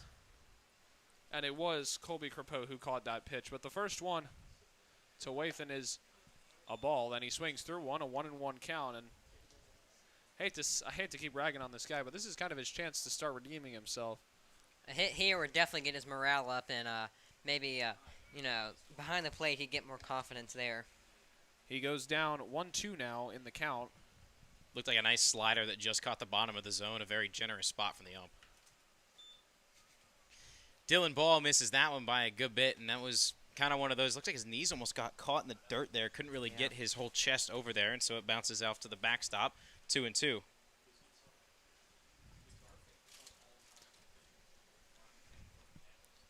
The 2-2 is swung on and foul tipped into the glove. That'll result in strike 3 and a strikeout. So Wathan is down on strikes, and quickly there are 2 outs here in the top of the 5th. So I was wrong again. Colby Crepeau did not catch that fly out. That was Kyle Horton in right field. Colby Crepeau is now coming up to hit. He is 0 for 1 on the day with a walk and a strikeout. It looked like Huckin on that foul tip. I think he thought that it went back to the backstop and stayed in the box, and he realized the catcher caught it. As we see that first strike go by as a foul tip by Colby Crepeau, the right fielder for the Carolina Vipers. Next pitch is a nice pitch on the outside corner, just catching the outside half of the plate. Ledford once again being very quick and demanding with his spots, leading this count 0-2. Yeah, really good pitch and good frame by Dylan Ball. Swing and a miss, and Crepeau strikes out. Ledford once again knocks the Vipers down in order, and we'll head to the bottom of the 5th inning where the Copperheads will look to extend their lead. They lead it 9-8. We'll be right back with you for the bottom of the fifth.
Welcome back to Hough High School here for the bottom of the fifth inning.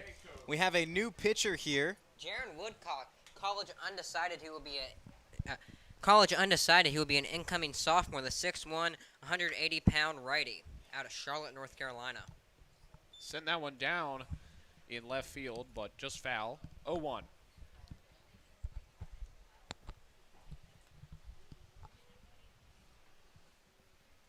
Comes the next pitch from Woodcock. It's going to be inside, 1-1. Yeah, that's some pretty good movement on it, too, especially even so it's a pitch inside that had some nice movement on it, really just not to hit the batter. Takes a big swing through that one, 1-2.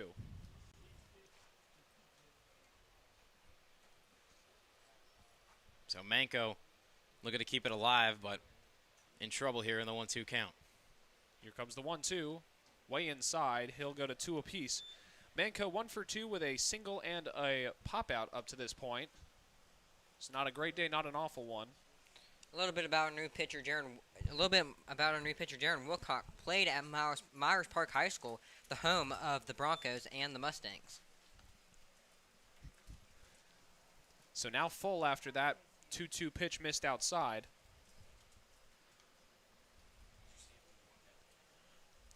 Woodcock kicks and deals just too low. That'll be a leadoff walk for the Copperheads. And Woodcock, it looks like on the couple breaking pitches that I've seen, he's got a very, very explosive kind of delivery. It's kind of a slower progression with the knee heading up, and then all of a sudden it's just bang, bang. Mm-hmm. Kind of a Trevor Bauer-esque, how he just kind of slowly loads, and then when he pitches, I mean, yeah, most definitely coming with the heat. But out of the windup when he's coming in the stretch, he's not very Trevor Bauer-ish. So the first pitch out of the stretch is a ball, 1-0.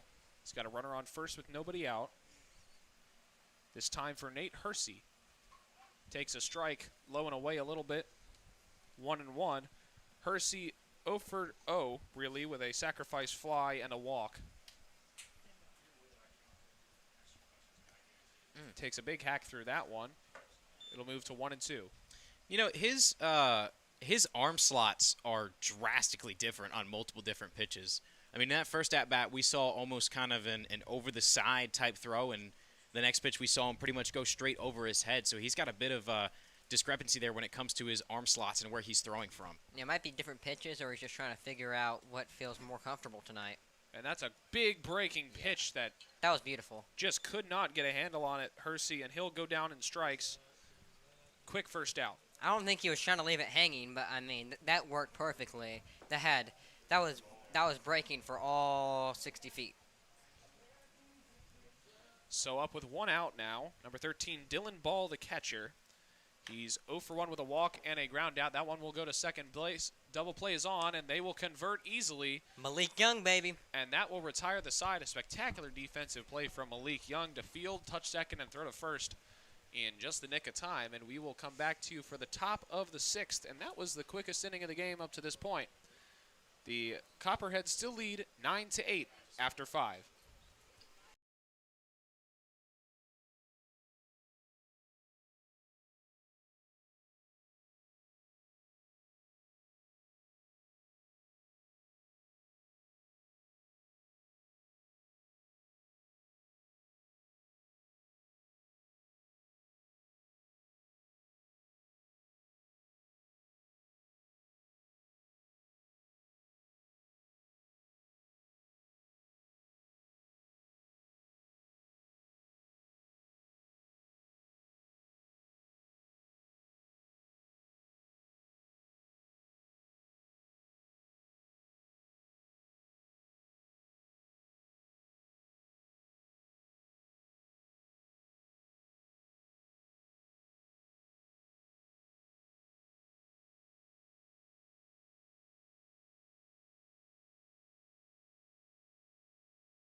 Welcome back to Hough High School as Malik Young, batting in the 10th spot, is up to bat. He is 0 for 2 so far tonight with a strikeout and a ground out.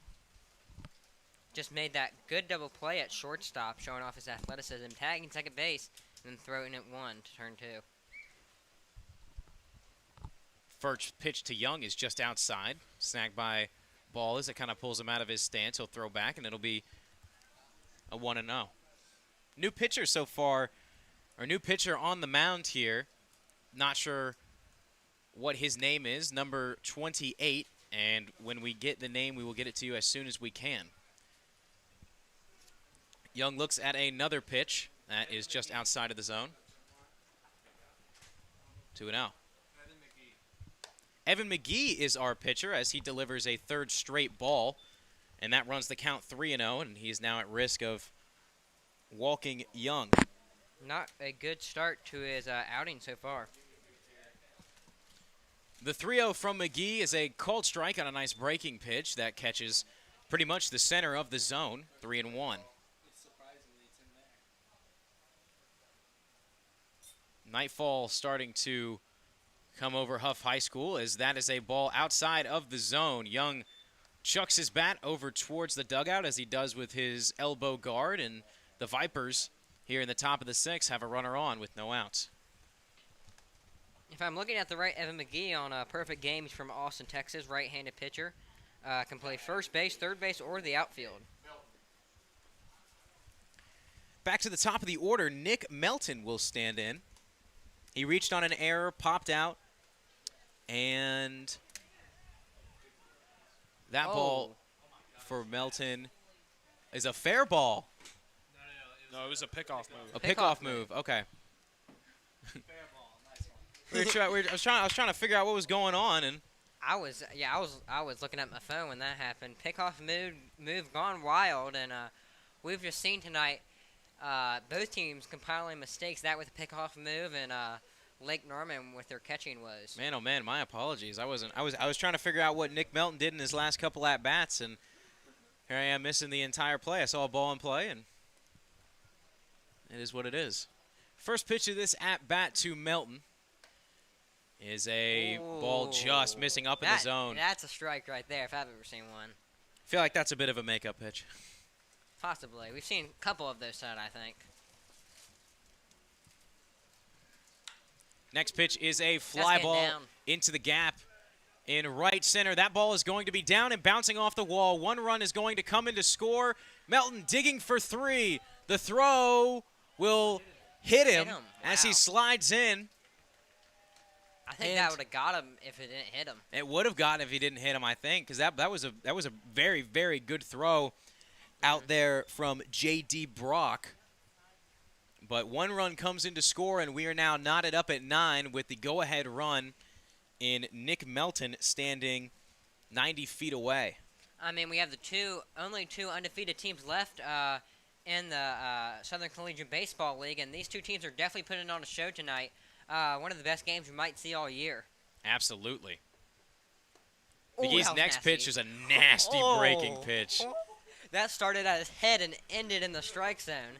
You know it's nasty when the batter's getting out of the way of the ball and it's still called for a strike. That's one way for Carson Yates to start his at-bat, as he now is 0-1. We see a very similar pitch, has a little less break on it, but goes for a strike nonetheless. Now 0-2 with 2 fantastic breaking pitches delivered by Evan McGee. This kid is he got the stuff. Ooh. Next pitch is a wild pitch, gets out of the glove of Ball, and Melton's going to come in to score. The Vipers take a 10-9 lead in the top of the 6th inning as McGee takes his cap off, rubs his hair, and walks back to the mound with Dylan Ball. It'll be interesting how they scored that, because that definitely was very outside, but the catcher got a glove on it, and if you get a glove on it, I say you should catch it. Yeah, pitch, again, I mean, you got 2 pretty off-speed breaking pitches that catch the middle of the zone, and all of a sudden a fastball that is really outside of the zone, especially if you're not expecting it. It's hard to get a glove on that. Yeah, maybe should have gone to the well a third time and just go 3 straight breaking balls. The 1-2, and that's another breaking pitch that is lined out into center field. It's going to be fielded by J.D. Brock, and Yates is going to come up with a single. So battling down 0-2 to 1-2, getting the single. As we see Carolina getting some life back into those bats, these last couple of innings they've struggled hitting the baseball after they started so well earlier in the game, and now they're getting some life back into those bats. Number 24, Braylon Marine steps up to the plate with no outs and a runner on. Evan McGee looking to quell the scoring here with 2 so far in the top of the first. First pitch is grounded over to the second baseman. He can't field it cleanly, and that was a bit of a snow cone that popped out of the top of his glove, and Hunter Brayson not able to field the play, and so everybody is safe.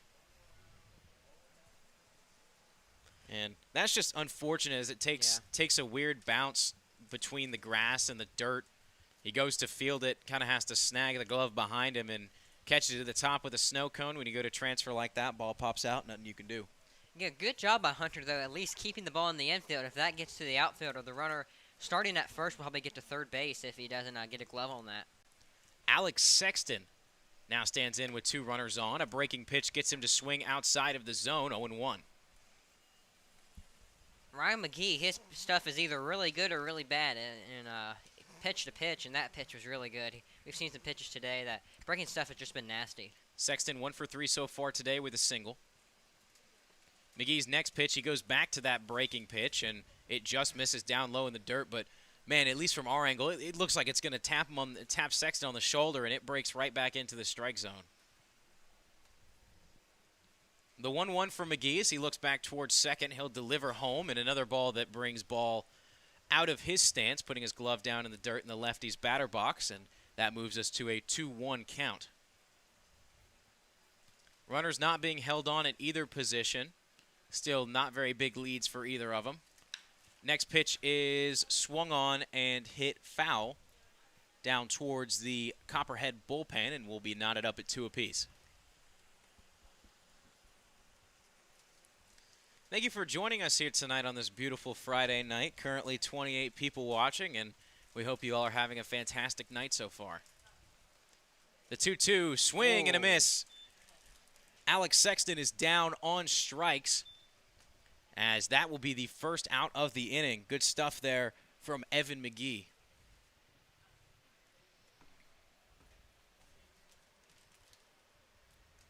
Vito Paterino, number 19, the extra hitter, will step up to the plate with one away. Evan McGee looking for a similar result with that wicked breaking pitch here, as the first pitch is a two-seam fastball that's going to be blooped over into right field. All runners are going to advance. Everybody is safe, and the bases are now loaded, as that ball fielded by Kyle Horton. He delivered a dart to home, and if Yates was going to go, he was going to be out for sure. Yeah, Yates, he kind of hesitated. He didn't know if that ball was getting down or going to go into Horton's glove. And because of that, now we have bases loaded and that run does not advance to make it a two-run ball game for Carolina. Cole Jenkins will step up with the bases juiced, as Dylan Ball will head to the mound. And Coach will come out to talk to these guys and set up a game plan. And we will have a new pitcher. Evan McGee only sees a third of an inning, gives up 2 runs, and will leave this game with the bases loaded. So a possible chance of 5 earned runs on the night for him, but our new pitcher looks to stop anybody from coming home. A round of applause for McGee as he heads off the bump, and we will be right back with you when we resume here in the top of the 6th.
And we are back. Peyton Brown, number 32, taking the mound for the Copperheads. And Zane, do you want to tell us a little bit about him? Well, Peyton Brown, he's from Madison, West Virginia. Goes to Lake Lloyd, a small NAIA school in eastern Kentucky. Definitely won't blow you away with his velocity fastball setting in the low 70s as we see that foul tip go back. But he has 3 pitches, fastball, changeup, and curveball. Curveball can get as low as 55 at sometimes. But he has a 20 mile per hour difference between that fastball and curveball. So definitely can be tricky on the mound. Cole Jenkins, the third baseman, number 18, up for the Vipers. He stands in a very crucial situation with the bases loaded and only 1 out. Peyton Brown also plays football for the Lake Lloyd football team. His next pitch is a ball down in the dirt, and Dylan Ball kind of has to throw his knees together to make sure it doesn't squeeze through the 5-hole off to the backstop, and that'll even the count at 1-1.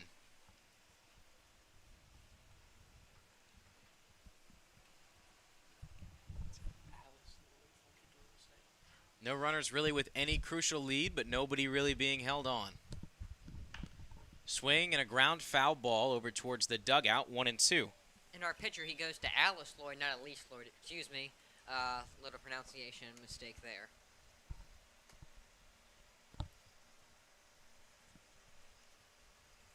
Jenkins popped out in his last at-bat as he sets and readies. Brown gives the nod before working into the stretch. Look back towards home. Dylan Ball readies, and the pitch is down in the dirt, sliding his ball to make sure that one doesn't get off to the backstop. And we are now at a 2-2 count.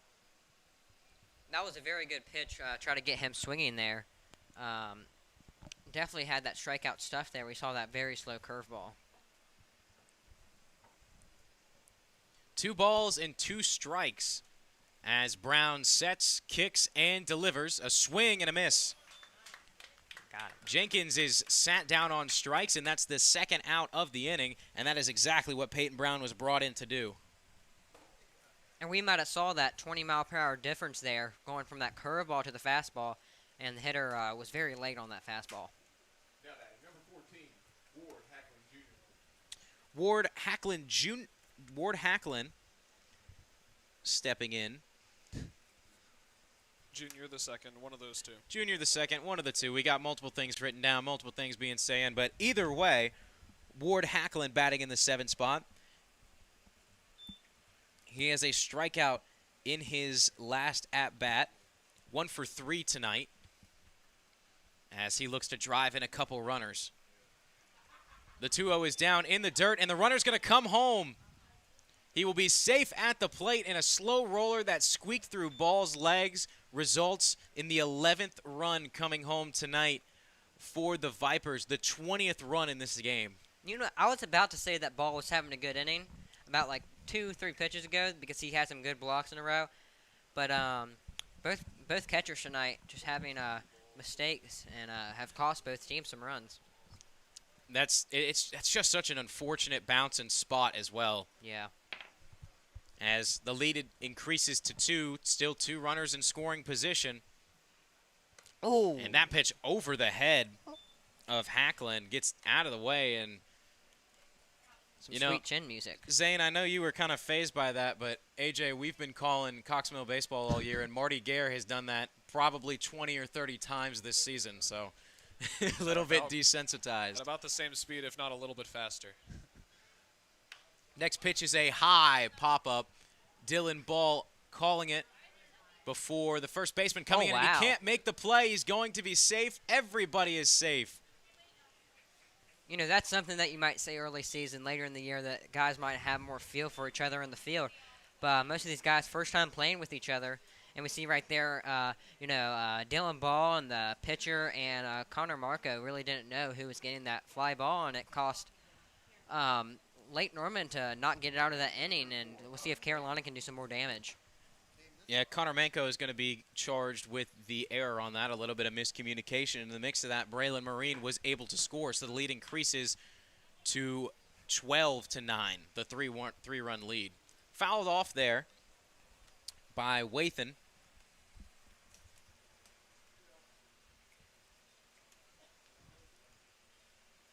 This will be big for Huck Wathan to get a hit here and get his team a little more cushion. And a pickoff move back is called safe on Hacklin.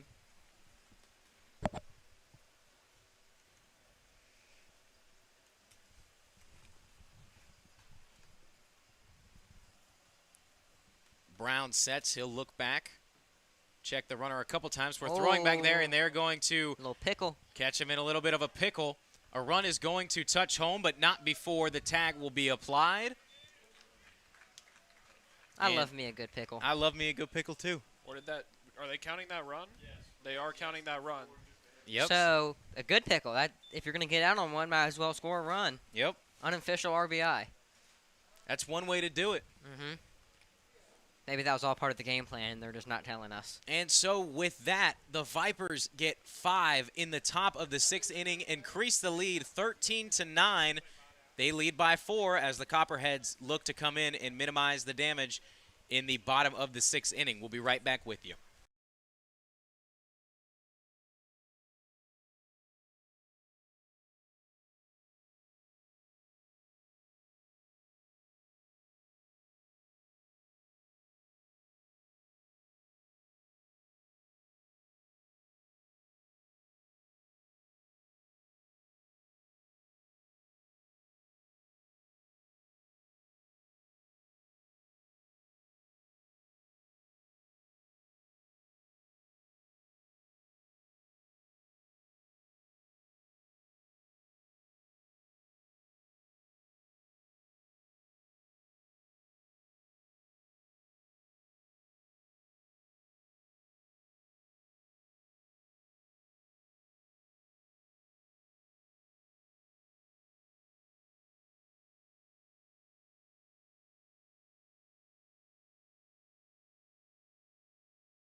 And we are back at the Southern Collegiate Baseball League. Let's give you some score updates from around the league.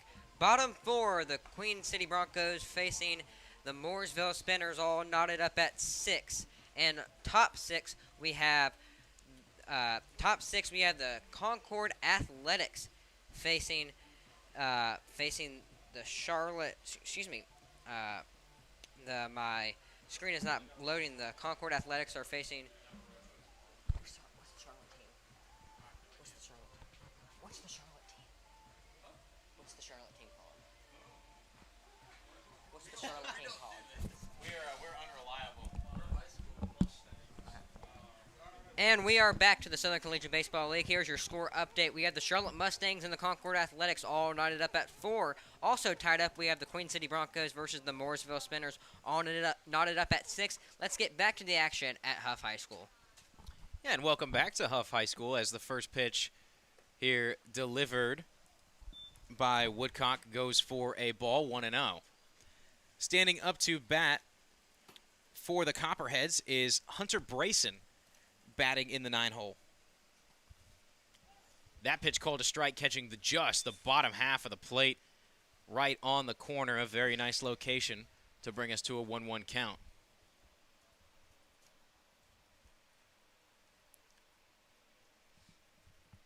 Brayson 2 for 2 so far in this one, as that ball bounces off of the foot of Wathan, and so that'll move our count to 2-1. A little bit of an awkward hop there. He kind of looked to jump down on his knees and just didn't really get that foot under, and it ends up bouncing away. Yeah, it might be something with like kind of the dirt near its home plate, because we've seen a lot of awkward bounces and balls in the dirt tonight.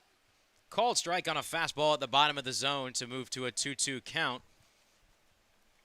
And so Hunter Brayson looks to keep his 1,000 batting average for this game alive. The delivery from Woodcock is down in the dirt. Wathan sliding over into the lefty's batter box to make sure he gets a glove on that one. And that'll load the count at full. Both catchers are definitely getting dirty tonight, getting all those breaking balls in the dirt. The full count pitch is popped up and playable in foul territory. Running over, I believe, is Braylon Marine as he charged over from second base. It looked like Alex Sexton was under that, ready to catch it. Marine came storming in. So a possible chance of something disastrous turns into a nice play by Marine. I mean, we could hear Braylon Marine saying, I got it, all the way in the box up here, and that's a decent, maybe 200 feet. So he definitely wanted that fly ball, and to get that out for Carolina. The shortstop, Anthony Palma, steps up to the plate, batting in the 10-hole. Very hunched over down stance, and that's a ball that bounces away from Wathan.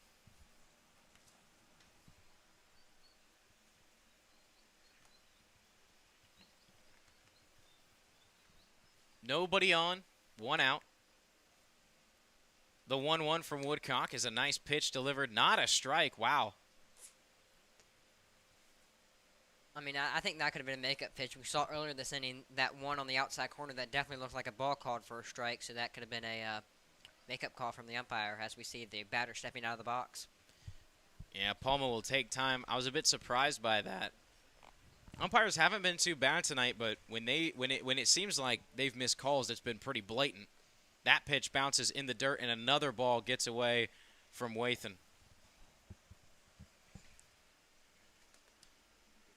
Count now at 3-1. As Jaron Woodcock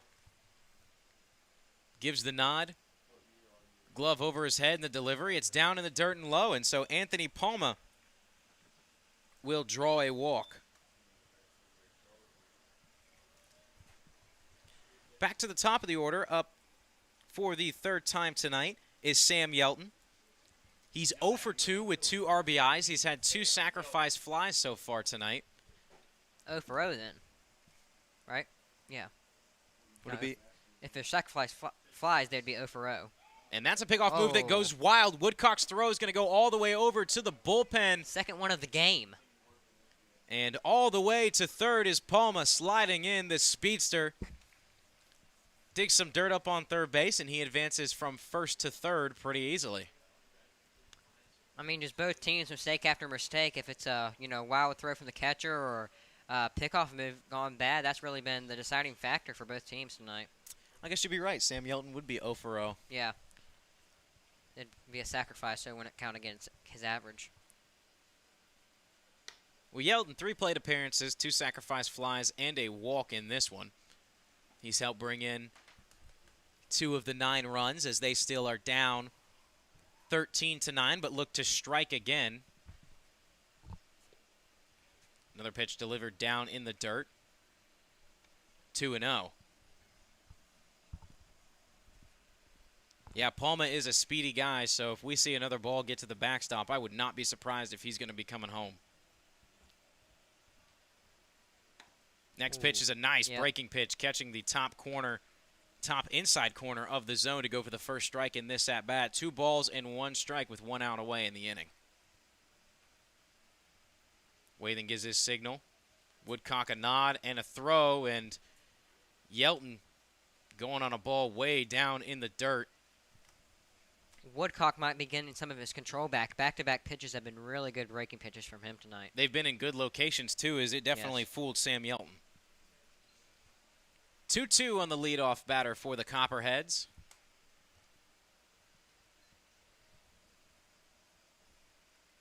And we will take time. Yelton will give himself a little bit of a practice swing before stepping back into the box. Definitely needed that after flailing at that off-speed pitch the pitch before. Most definitely. And good eye. The lefty going to look at a ball that just misses the zone. Looked like maybe just a little bit outside. It looked pretty good on elevation there, but nevertheless, it'll bring us to a full count. And so Yelton has worked this at-bat pretty well. I'd be looking fastball here if I'm the hitter. Woodcock's delivery is swung on, and it's going to be blooped out into left field. Palma's going to score easily. Sam Yelton will pick up his 3rd RBI of the night. And the Copperheads now decrease the deficit to a 3-run lead for the Vipers, 13-10. And I think that in a game that UC has scored 23 runs, you got to think, well, the pitching's been awful, but really good hitting tonight, I'd say. It's just been fantastic placement with hitting. I mean, granted, we have had some bad – I mean, we've had some pretty bad pitching occasionally here and there as the first pitch to Kyle Horton goes for a strike. But, I mean, it's just been put in play where nobody is. Oh, that's good. This is a bit of a chopper going into left, and a diving effort made Oh, wow, he by got Carson that. Yates. Oh, shoot. Carson Yates made that play. He kind of hesitated thinking that ball was going to drift back towards him, and he had to put on the burners to make sure he got down there. A nice diving effort comes up for the 2nd out of the inning. And, I mean, if I'm Kyle Horton, I can't help feel, but I've been robbed. Yeah, I mean, at first I thought that was going to be deep, and then there's just a little bloop, and good job by the left fielder there getting to that ball. J.D. Brock steps up to the plate, a ball down in the dirt as Wathan stands up and checks down towards first base, make sure nobody's going there. 1-0. Now, are you more of a fan of a barn burner, or are you like a pitching duel? You know, I like a good barn burner where Really? where you've got decent pitching, Yeah. but I mean the ball is flying over the yard. However, I will say when you can get a good pitching duel where the runs kind of stay down, Yeah. like you got like a 3-2 game where there's still some action, but it's just fantastic pitching. I don't Yeah. mind either of those. Yeah. I'm more a fan of like a 1-0, 2-1 game myself. Especially in the MLB when you see guys like DeGrom and Ohtani pitching. I mean, Absolutely. watching Ohtani last night, it's just crazy what he can do. And I'm excited to see what he can do at the Home Run Derby later this year. There are a lot of scary candidates for that. Mhm. Woodcock last pitch with a very nice Going. placement. Pretty similar placement, him. but he goes Got for a him. ball. The throw down. Did Wathan get him? Yeah. He does. Good Sam for Yelton. Huck. Good for Huck. Sam Yelton is thrown out, and Wathan needed that one bad. He I'm did. I'm happy for him. absolutely. And that was a laser. So a great throw there by Wathan ends the inning and ends the Copperheads rally. They trail 13-10 as the Vipers come up to bat in the bottom of the 7th. We'll be right back with you here at Hough High School.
They ain't playing like that today. Defensively is what I'm saying. Give me back. And we are back to the Southern Collegiate Baseball League as we see the first strike go by. Right now we are in the top of the 7th inning. The score here, Carolina Vipers 13 and Lake Norman Copperheads 10 as we see that ball going to the shortstop. That play will be made for out one. A good play by Anthony Palma on the run, throwing that one to his first baseman, and that will be out number one. Maybe we can speed up this baseball game and be home by midnight. And I really like Anthony Palma. I really like his playing style. Not the biggest guy in the world, but he's pretty quick on his feet, and he's able to go over there and make a very nice, strong throw on the run. We saw how speedy he was on that pass ball on the overthrow to the pickoff earlier and getting to third base as we see that first pitch going for a ball on the outside corner.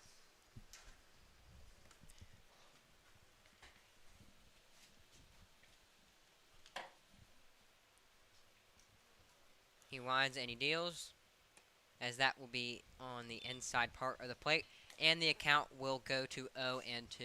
In the Huff press box here, there's a dartboard that is kind of behind. It's in the shape of a baseball diamond, and there's different things on it. AJ's back here chucking them away.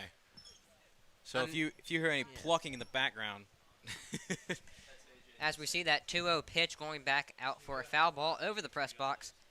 Might have scared us for a second, but we're all fine behind this nice protective netting. oh gosh, we're making bets in the press box now. Whoever betted the over tonight is very happy, I'll tell you that. Clay, our outside scoreboard operator, just bet AJ if he makes it somewhere, he'll give him a couple bucks. But I didn't make it. He did not know. that was a very nice location It was. by Peyton Brown as he picks up his second strike of this at-bat, 2-2. We're kind of going crazy now. I mean, there's only so much you can commentate after going this long, and as that will go to 3-2. A good block by Dylan Ball, but no one on base, so it wouldn't have mattered anyway. As we see now, the count going to full. We'll see what he pulls out here, or maybe goes with the fastball, or goes with back-to-back curveballs. Here's the 3-2. As that will be popped up very high. We'll see who's going to get this. Looks like it will be the catcher. And, oh! He had it for about, I don't know, maybe a half a second. But Dylan Ball, he went to maybe like go up and show the umpire that he had the ball. And caught it kind of a snow cone. And just flicked out out of his glove. And that's going to be a costly mistake. As we will go back to 3-2. And instead of having 2 outs in the inning, we only have 1. Yeah, ball kind of it was a bit awkward to begin with because that ball is so high into the night sky going in and out of the lights. It's really hard to get under that, but kind of at an awkward position where he kind of had his hand out in the opposite way, just tried to flick it around and didn't really have a good grasp on it. And because of that drop, we will now have a walk issued to Colby. I still don't know how to say his name. Crepeau. Crepeau. We need to talk to him and see how he pronounces it. Yeah, I'm going to go get an interview with him after the game just so I can figure out how to say his name. Now we see the shortstop Malik Young for the Carolina Vipers, the VMI shortstop up to bat. He is a bunt threat, so we'll see if he tries to get that runner over to second or he will just steal the bag. As he will steal the bag, I'm foreshadowing it, and he will be safe. A decent throw by Dylan Ball, but Crepeau was just too fast, and he got in there before the throw could get to him. Yeah, Ball kind of stood up there, and you said a decent throw, and I do agree with you, but he kind of stood up and looked and threw a little bit of a rainbow down there. Yeah, if that was a little lower, might could have got him. It was at chest or neck level right there. As we will see what the next pitch comes in. And that will be on outside as the catcher can't find it, and Crepeau will go to third base. 2 pitches, 2 bags for Crepeau. He's looking like Billy Hamilton out here. He's stealing left and right, man. He's ducking, throwing. I like that Cincinnati reference once again. I have plenty in my bag. Past and present players. Yes. The pitch will be a big swing and a miss for Malik Young. Very early on that off-speed was sitting fastball. And let's see if he can get the runner in, maybe on a ground ball or a long pop fly to see if he can get a sac fly. Yeah, big hack at that one, bringing him on his back foot. He was looking for something to at least put far enough to bring home the runner 90 feet away. I mean, with Malik's speed, all he needs is a ground ball, and he'll keep that infield honest. As we see a ground ball, a short ground ball to the second baseman, and Malik will be out. As we see Crepeau not testing the waters and going home. And Brendan Murine will get the out at first base. Now we have 2 outs in this inning. As we go back to the top of the order, Nick Melton.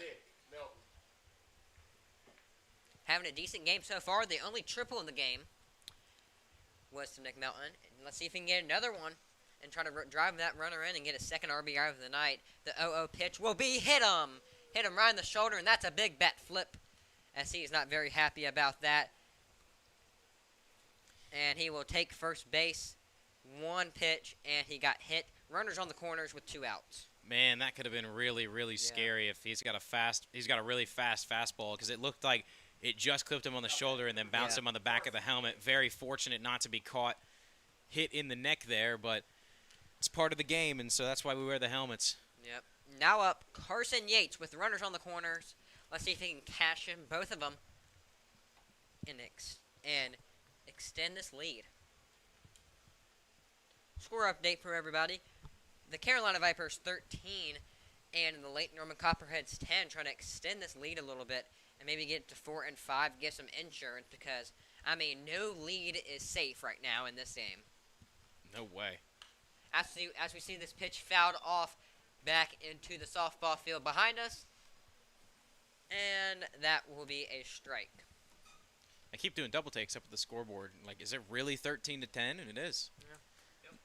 not used to seeing this high scoring Yeah. of a game, and it's really only come in 2 innings for the Vipers. They put up a 6 spot in the first and a 5 spot in the sixth. I don't know if it either feels like it's a lot more than it is or a lot less. Some innings Yeah. it feels like it should be like 20 to 20, and some innings it feels like it should be like 5 to 4. Well, those big innings have just been explosive innings, and the Yeah. Copperheads have kind of weeded their way, only scoring 3 max in an inning.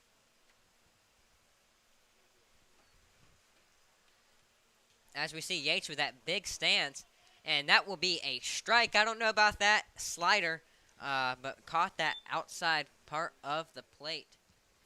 And the runner on first will get the bag. As now we have runners at second and third with 2 outs in the inning.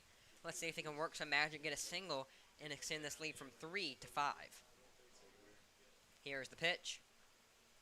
And that fastball will be high at head level, so that will not help his cause, and he'll have to pitch another one. I always love me a fastball and an 0-2 count, just kind of Yeah. up in the zone. Kinda It's a always weak pitch. it's always such a satisfying feeling when you're up on the mound and you can get a guy to chase on one of those and just see him wave and kind of have to drop the bat in disappointment. And it sets off the it sets up the off-speed stuff. As we see right there, he wanted to go, but he held up on that nasty slider, and now it would be a 2-2 count. Yeah, Yates put his hand out towards third base, just making sure that nobody was going anywhere. Yeah. Here is the 2-2.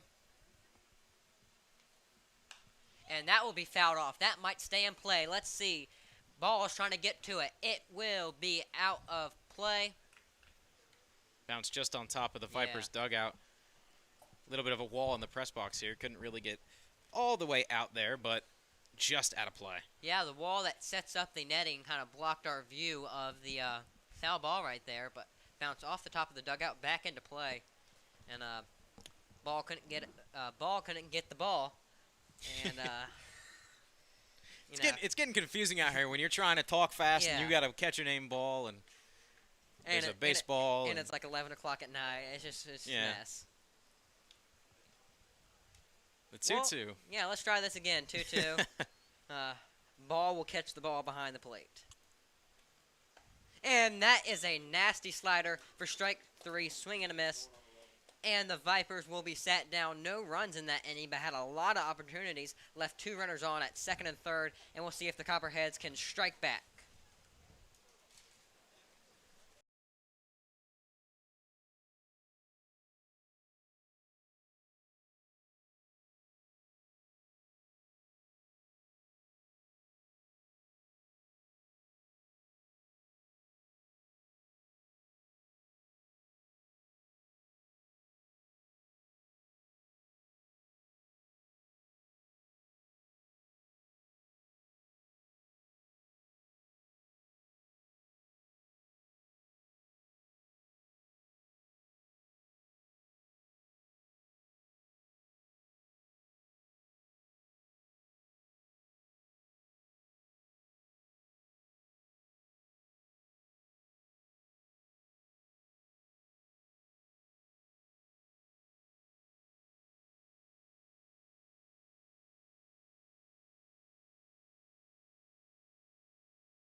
And we are back at in the bottom of the 7th inning here at Hough High School as we have J.D. Brock coming up to the plate for the Lake Norman Copperheads trying to get the lead back in this game.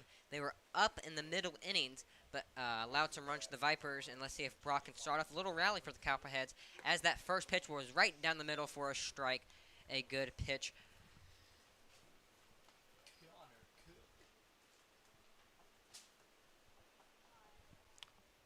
And the 0-1 count will be a ball. And now it'll be 1-1 as pitching. We have Connor Cook, and not the Michigan State quarterback, but a whole different person as he goes. He is from Philadelphia, Pennsylvania, incoming sophomore, and he goes to Millersville University. As the 1-1 pitch will be now a 2-1 count. I love that's the comparison you draw. It came off the dome. I was like, Connor Cook. I know that name sounds familiar. Oh, my goodness. Another big, and that is a big swing and a miss. And now the count will go to 2-2. One of those guys, from Michigan State or Michigan, Ohio State that just don't do good in the NFL but really good in college. Justin Fields will be another one, I'd say. Bold words. 2-2 pitch, and that will be a strike 3. Wow. What a slider right there. I mean, that started in the opposite batter's box and curved right back in to the corner. And I mean, that's probably the best pitch I've seen this night. Let's talk about his arm slot and release point. Oh my goodness, he looks like he's about to fall on the ground before he delivers his pitch. Steve Shishak, like esque. His release point is over his head. Yeah, not Steve Shishak. Shoot, he's a submarine pitcher. Excuse me. But yeah, okay. Anyway, I think I know who you're talking. I don't know the name either. I think I know who you're talking about. Well, that first pitch was a strike, and oh my goodness, the sliders just keep on coming, and they are beautiful. As the count will go to 0-2 if he throws that pitch every time. I mean, it's unhittable. It just got his jaw dropped over here. I mean, it just looks so strange. It does. It's so weird and beautiful. It's so weird and beautiful. Yeah, I know. As that ball comes to the protective netting, would have hit maybe one of us in the face if we didn't have that, but modern innovations. It's just so satisfying to be right here behind the plate and to see him just go perfectly over the top and throw a perfect fastball down the middle. Oh, that looks so nice. Give you a look there on the broadcast.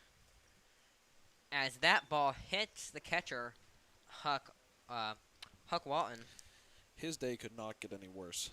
That is for real. Overthrows, balls getting past him, balls hitting him in the leg. I mean, but it's going to be something that through when he comes through the season, he's going to get more used to the pitchers, and we'll see what happens there. As that is another nasty slider. I mean, he is on his game tonight. Back-to-back strikeouts on back-to-back sliders. I think the batters are doing what we're doing and just appreciating where he's throwing from. I mean, I've never seen this before. I bet they've never seen this before. I mean, when he's throwing it over the top, it's starting at their shoulder and ending right in the strike zone. I mean, it's beautiful. As the 0-0 pitch will come, and that ball will be fouled off right over the press box. As coming up to the plate is Derek Martin, number 29. He's the designated hitter for this Lake Norman Copperhead team on an 0-1 count. Here is the 0-1 pitch, and that will be a strike on the outside corner. Great pitch that likes it, that outside corner fastball. We've seen a lot of those pitches tonight, and now the count will go to 0-2. And how much you want to bet this is going to be a slider right here? I'm hoping it's a slider. I'm hoping. Yeah, it has to be. I mean, such a beautiful pitch. Well, it's a fastball, and it gets him. I mean, this kid is legit. 3 batters, 3 strikes him. 3 strikeouts, sat them all down, 1, 2, 3 inning. And the first time from tonight, we've seen some pitching. Him and Ledford have both been the best 2 pitchers to take, the most consistent and best 2 pitchers to take the mound so far tonight. Both of them have had wicked break on those sliders. Both of them had very commanding fastballs. And, I mean, with him out on the mound, it's going to be hard for the Copperheads to get anything going. Well, we'll be right back here at Hough High School. Score: the Lake Norman Copperheads are losing 10-13.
Yeah.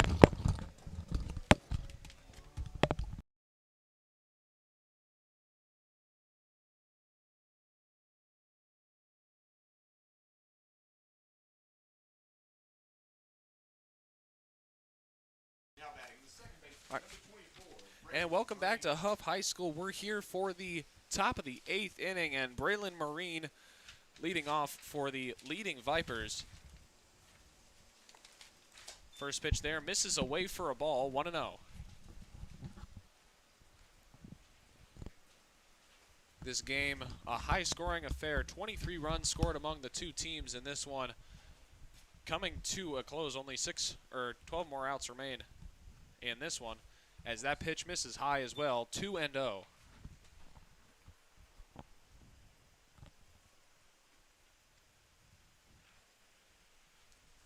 Marine has a RBI today, at least 2 singles. As that pitch just misses on the outside half, couldn't quite frame that well enough. Yeah, ball wanted that frame for sure.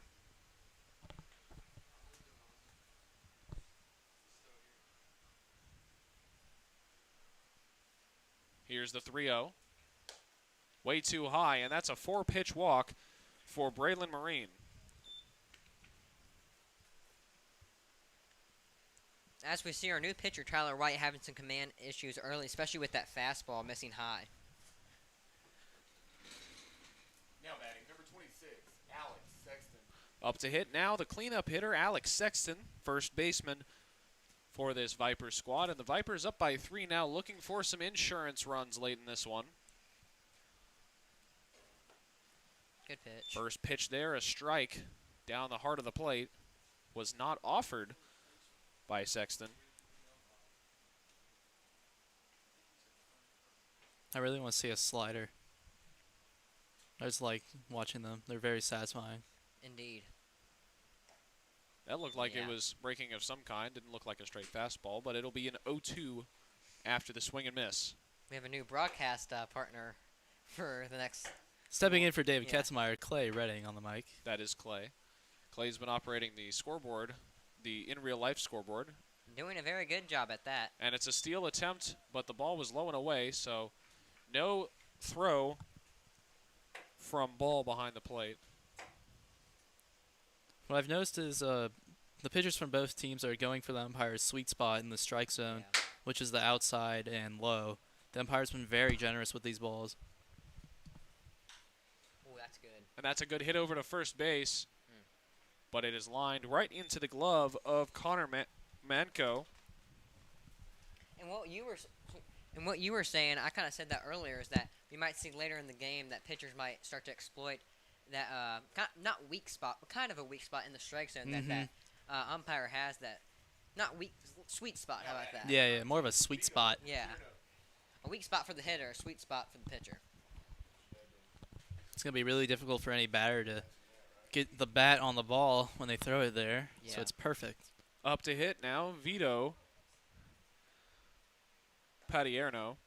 I mean, the only thing you can really do with an outside fastball is either drive it the other way with a line drive or just a little ground ball to the first baseman or the second baseman. First pitch seen by Patierno, taken for a ball. It's a 1-0 count. Inside, 2-0.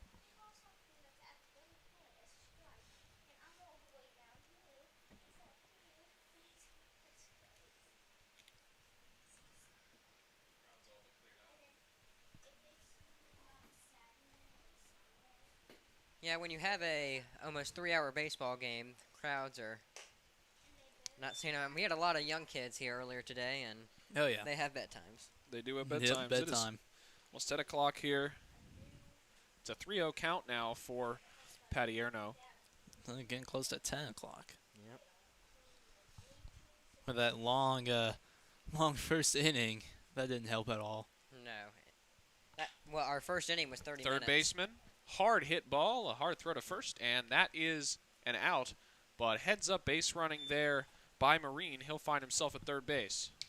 That was a good play by the third baseman, Nate Hershey, throwing that one to first, but the runner at second gets to third. So I guess if you're the batter, just getting the run over to third. You'll take that. It's a very tough decision as a third baseman, but you have to get the force out. Yeah, you have to take the out when you can get him, especially when you're down. Exactly. So it's 2 outs, 1 man on third base for Cole Jenkins. Jenkins offers us the first pitch, but misses 0-1. I mean, we have 2 outs in the inning, but I feel like the pitcher's having a lot of control issues.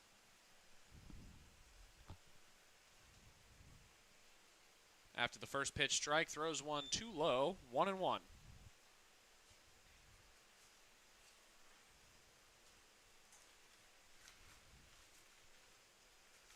Now, I might be speaking too soon, but if Lake Norman gets a run here, I think that might, if Carolina gets a run here, that might be a nail in the coffin as we see that pitch going over the batter's head. I don't know. I'd say considering that whenever people score, it tends to be in 2s, 3s, 5s, and 6s. True. I wouldn't say that this game is anywhere close to over until it is. Yeah. Mm-hmm. Well, we could see Carolina trying to bring in a closer after a day's rest yesterday. There's a big hack, 2-2 now with 2 outs. And that's one thing that we haven't really talked about tonight is that Carolina coming off a day's rest last night and Lake Norman playing their first game of the year last night.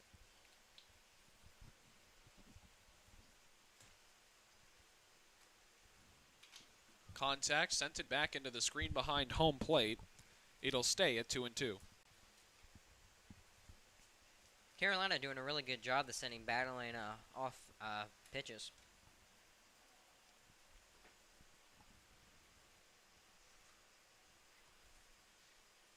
2-2 still. Here it comes.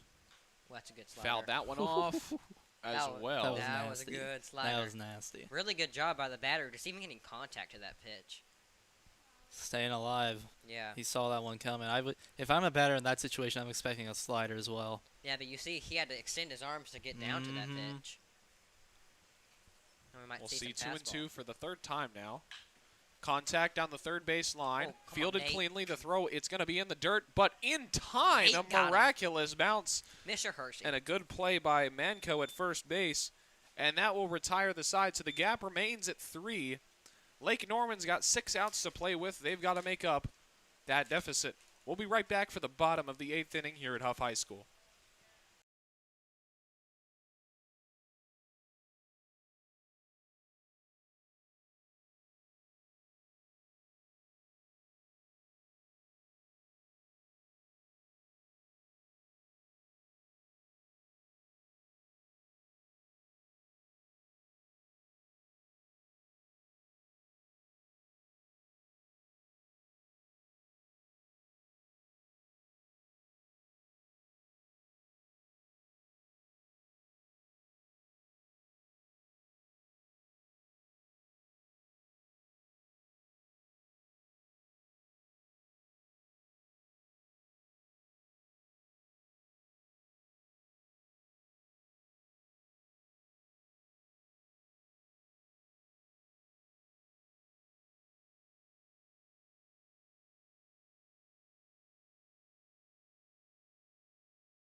And we are back at Hough High School. The score: Lake Norman Copperheads are trailing the Carolina Vipers. I keep saying that, 13-10. We have a new pitcher into the game, Evan Maudlin out of Appalachian State University. He will be an incoming senior, the 6'1", 205-pound righty out of Gastonia, North Carolina. He's already pitched one time this inning. On June 15th, an 11-8 win against the Athletics, he pitched 2.1 innings, only 1 hit allowed, 1 strikeout, and no earned runs. As let's see if Lake Norman can get back into this ball game and make a comeback. Connor Manco. So here we go. Connor Manco will lead off. New pitcher for the Vipers. First pitch taken for a strike. It's a 3-run deficit. They've got 2 innings to make it up. I mean, in this game, all you need is about 1 or 2 outs to make up this big of a deficit. AJ, what was your bet that the 9th inning would have? I bet the 9th inning will have 9 runs. Combined or just one team? Oh, combined. Okay. Combined is a little more reasonable than. Yeah. I was thinking one team with that. First when he Absolutely said it. not. I think it's going to be 9 runs, and we'll end in a tie. So It'll be 16-16 at the end of regulation. That's just my bet out of left field. It's not going to happen, but I think it'd be really funny if it did. You'd be a very wise man if that did happen. The 0-2 made contact with towards the shortstop, fielded cleanly. The throw to first, Got a him. laser beam That's my boy from Malik. Young. That ball genuinely has more velocity than the average high school pitch. Yes. That was That was a spectacular. that was a bullet. Yeah, I'm telling you, something about Malik, just kind of his swag I like about him. And that, I mean, he's had some mistakes in the field so far today, but that was a laser throw, and if that was kind of a weak throw, that might not have got him at first base. Next up to hit, Nate Hersey, the third baseman, had that out last inning that bounced a couple times, but the first pitch he sees is a strike on the outside corner. You know, for a guy that mostly plays catcher in a high school and at West Virginia State, he's played very good at third base, making that last out this last inning, and that catch that he had to jump up and get as we see the the second baseman. and get it. second baseman. Man, what a critical error. That's the second time this game that right side of the infield has had trouble. We saw earlier with that pop fly where nobody knew where it was going to get it, and the first baseman dropped it. You didn't know the second baseman, the catcher, or the pitcher, or the first baseman was getting it, dropped, and it led to more runs in the inning. And we see there, as at first I thought the first baseman was going to come out, and either the second baseman or the pitcher was going to cover. And I guess that's just something that you're going to get more communication later in the year because these guys have never played with each other before. They're still filling each other out as teammates. That's just an unfortunate bounce there. First pitch for the next guy is a strike called. That is Dylan Ball, the catcher, up to hit. Ball, a college teammate of Hershey. Goes down 0-1 to start off with. Contact down the first base line, foul. That looked fair for a second. A lot of the crew that's been working with us here today will be up in Asheville tomorrow evening for the NCHSAA 3A quarterfinal playoff game between Cox Mill and TC Roberson. So if you have an NFHS subscription, be sure to tune in with us tomorrow night at 7 o'clock. That one will be sure to be a good one. Have a And fun that's little contact road up trip. the middle, and it'll make it into center field. So a good single there from Dylan Ball will advance the runner, and the tying run will now come up to the plate in Hunter Brayson. And for me, Zane, I think I'll be announcing another Southern Collegiate Baseball League game tomorrow night. Who's playing? Tomorrow night we got the Queen City Broncos versus the Carolina Vipers and the Concord Athletics versus the Mooresville Spinners. Very nice. Yep.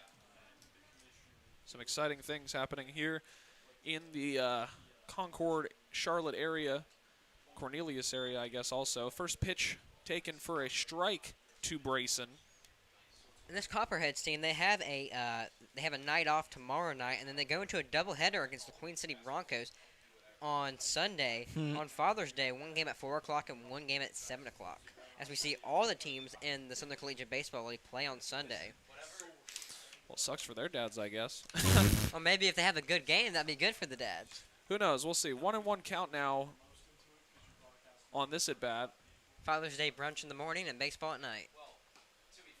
That was Called a nice strike on slider. the outside half. A good breaking pitch to make it right within the zone. The man who loves to see sliders didn't even see that one.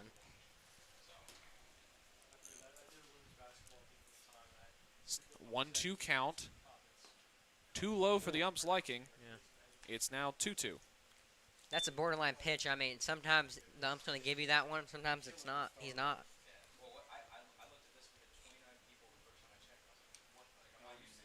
Here's the 2-2.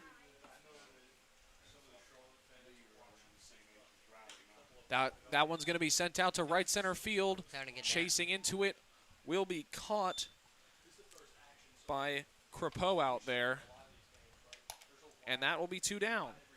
So up comes Anthony Palma, who's in the exact same situation as Brayson before him, but with 1 extra out. So it's 2 down, runners on first and second base, with a 3-run deficit in the bottom of the 8th. Palma, really good contact guy, can have some speed on the base pass and good defensively. We've seen how good he is defensively tonight at shortstop a couple times. Ooh. I don't know about that one. I don't know about that, Chief. I don't know about that I one. don't know about I mean, that. I think the catcher knew something was wrong with that pitch because he threw it back real quick, but I don't know if that one was in or out or whatever. As a catcher, when the doesn't give you a call like that, I like to hold the glove there for a couple seconds just to make sure that. Because sees that it. almost that second pitch was It- almost in the same Yeah. spot. Yeah, I don't know. We'll see. It's a 1-1 It count might have been a little higher. for Palma. Misses on the outside half, 2-1.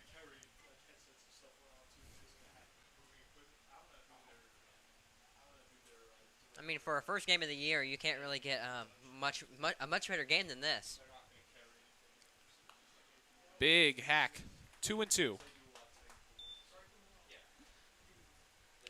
Now a little score update around the Southern Collegiate Baseball League. I don't know if this is like really live, but Spinners are now beating the Queen City Broncos 7-6 in the top of the 7th inning.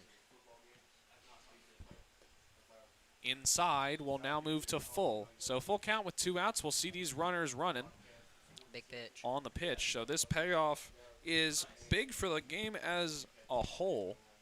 Lake Norman has to score a run here. They have to. Have Here to. we go. Contact is made, Yeah. sent into the screen on the third base side. We'll try again. If I'm Lake Norman manager, I'm good with that. I mean, keep fouling them off until you get one you like. They have to get at least one here. I mean, if he loads the bases, get a single, that's 2.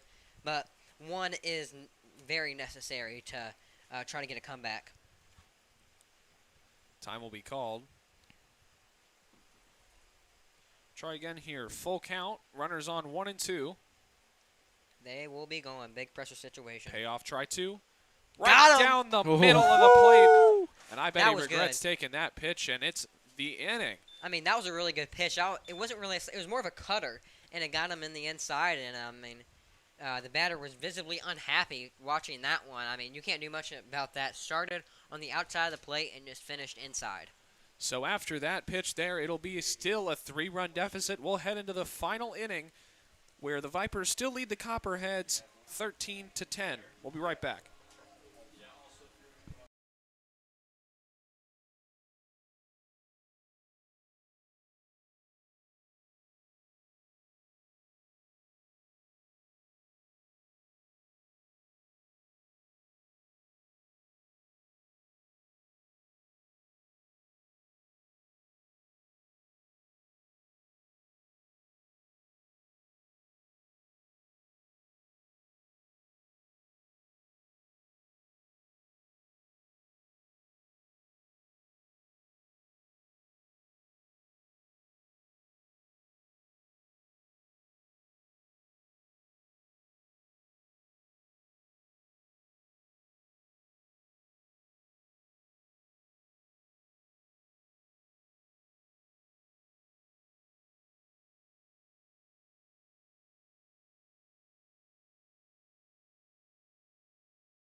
And welcome back to Hough High School for the bottom of the ninth. The Copperheads have the top of the order up and a big order on the ticket. They need 3. Number 17, Sam Yelton out of Central Cabarrus High School will start us off here.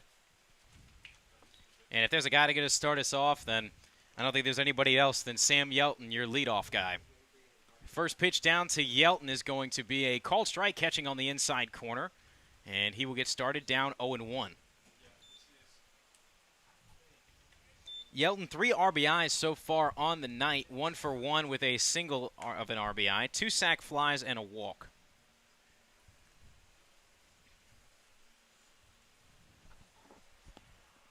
Who's on the mound? Next pitch to Yates is fouled off against the screen here behind home plate, and so he quickly finds himself down 0-2 in the count. Yates will settle himself down into the batter's box. Get the nod and let it fly. That ball missing just low. 1-2. 2-2. Oh, it's 2-2.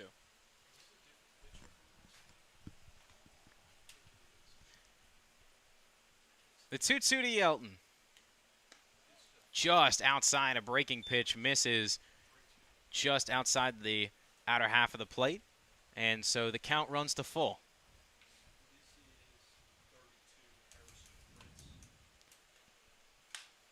This ball is fouled or grounded up to the shortstop and unable to be made as it flies under his glove. Malik Young kind of stabbed at it and really just was not able to come up with the baseball. And so Sam Yelton will advance down to first base, and the Copperheads have the tying run in the on-deck circle.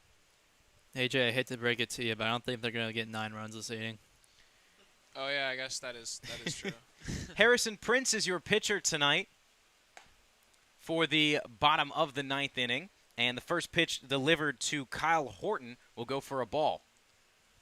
So far going the way that the Copperheads want it with the leadoff base runner, but the tying run still stands in the on-deck circle. And this batter, 1-1. Nice pitch delivered there by Prince.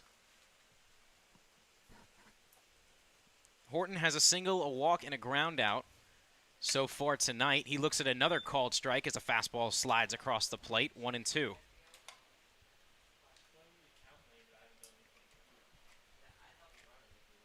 Prince will take a peek back towards first. Yelton not with a very big lead at all. Next pitch missing down low in the dirt, and Yelton pretty much about as far as you expect being off that bag, especially after getting thrown out, trying to steal second after his RBI single. And when you're a precious run like that, no point taking a chance.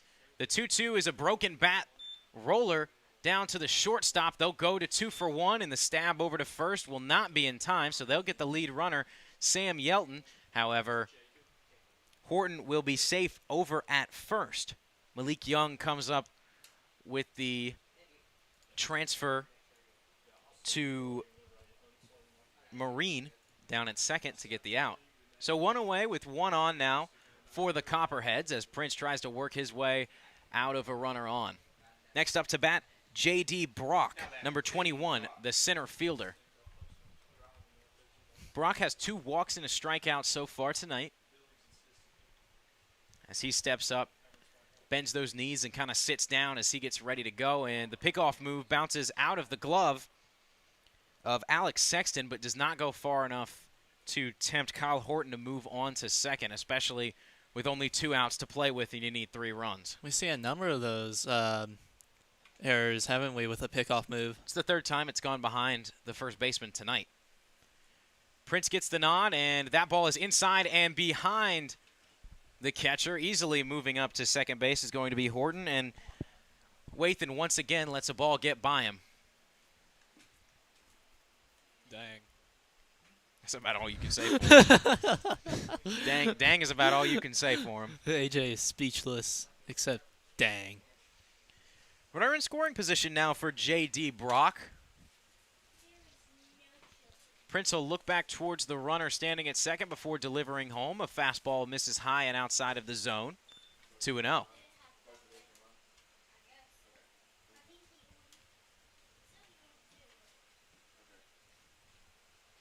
Game time is 3 hours and 21 minutes so far. That pitch just missing the jersey of Brock. And so he's run this count to 3-0. Looking to put some pressure on Prince here. Looking for any way to get a runner on. Prince's delivery is a called strike fastball pretty much right at the middle of the plate. Maybe just catching the outer half, but nevertheless goes for a strike. 3 balls and 1 strike here for Prince on Brock. And this ball is fouled off out of play here behind the press box, and so the 3-0 becomes the 3-2 in 2 quick pitches. And we've got a full count. Nice pitch selection there from Prince. Obviously just the 3-0 to get the fastball, and then an enticing breaking pitch to have Brock foul it off. A swing and a miss on a nice breaking pitch, catching the inner part of the plate, and the Copperheads down 3 are down to their final out. Last man standing. You know, in such a crazy game, we have not seen a run in the last 2.5 innings. So Drew Messick, the extra hitter, The extra hitter is probably the last hitter. is possibly the last hitter of the night. The ball bounces out of the glove of Wathan once again, and so the runner will advance. Now the Copperheads, their 11th run of the night, stands 90 feet away.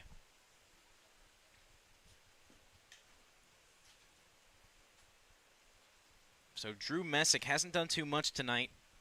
He's got a set of strikeouts. 0 for 3. Next pitch he sees is a nice breaking pitch that is a called strike. 1-1.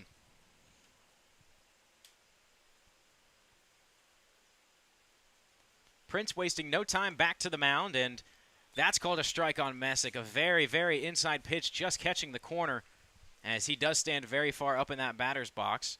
And the Copperheads are now down to their last strike. This is a nail biter right here. The 1-2 from Prince, just outside. That ball kind of in line with the lefty's batter box and the spray paint down on the dirt. There's no more spray paint, David. Yeah, It's what gone. spray paint?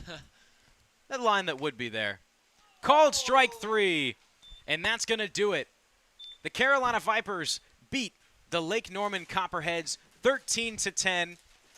Your final, 3 hours and 24 minutes of game time, 23 run scores, who knows how many hits. Oh, Lord. I wish the scoreboard here can keep track of hits like it can at Cox Mill, because I guarantee it'd be Double digits for both teams. Yep. High double, I mean like 20 plus. Yeah, for sure, for sure. But no, that was a solid game. Well fought by both sides through all 6, Fantastic 9 efforts. innings. A high-scoring game through the first 6, and then a pitcher's battle through the last 3. So definitely a bipolar-style game. Yeah. But the Vipers come away with this one, and that was, I would say, a pretty successful first game of the week stream Absolutely. here with us.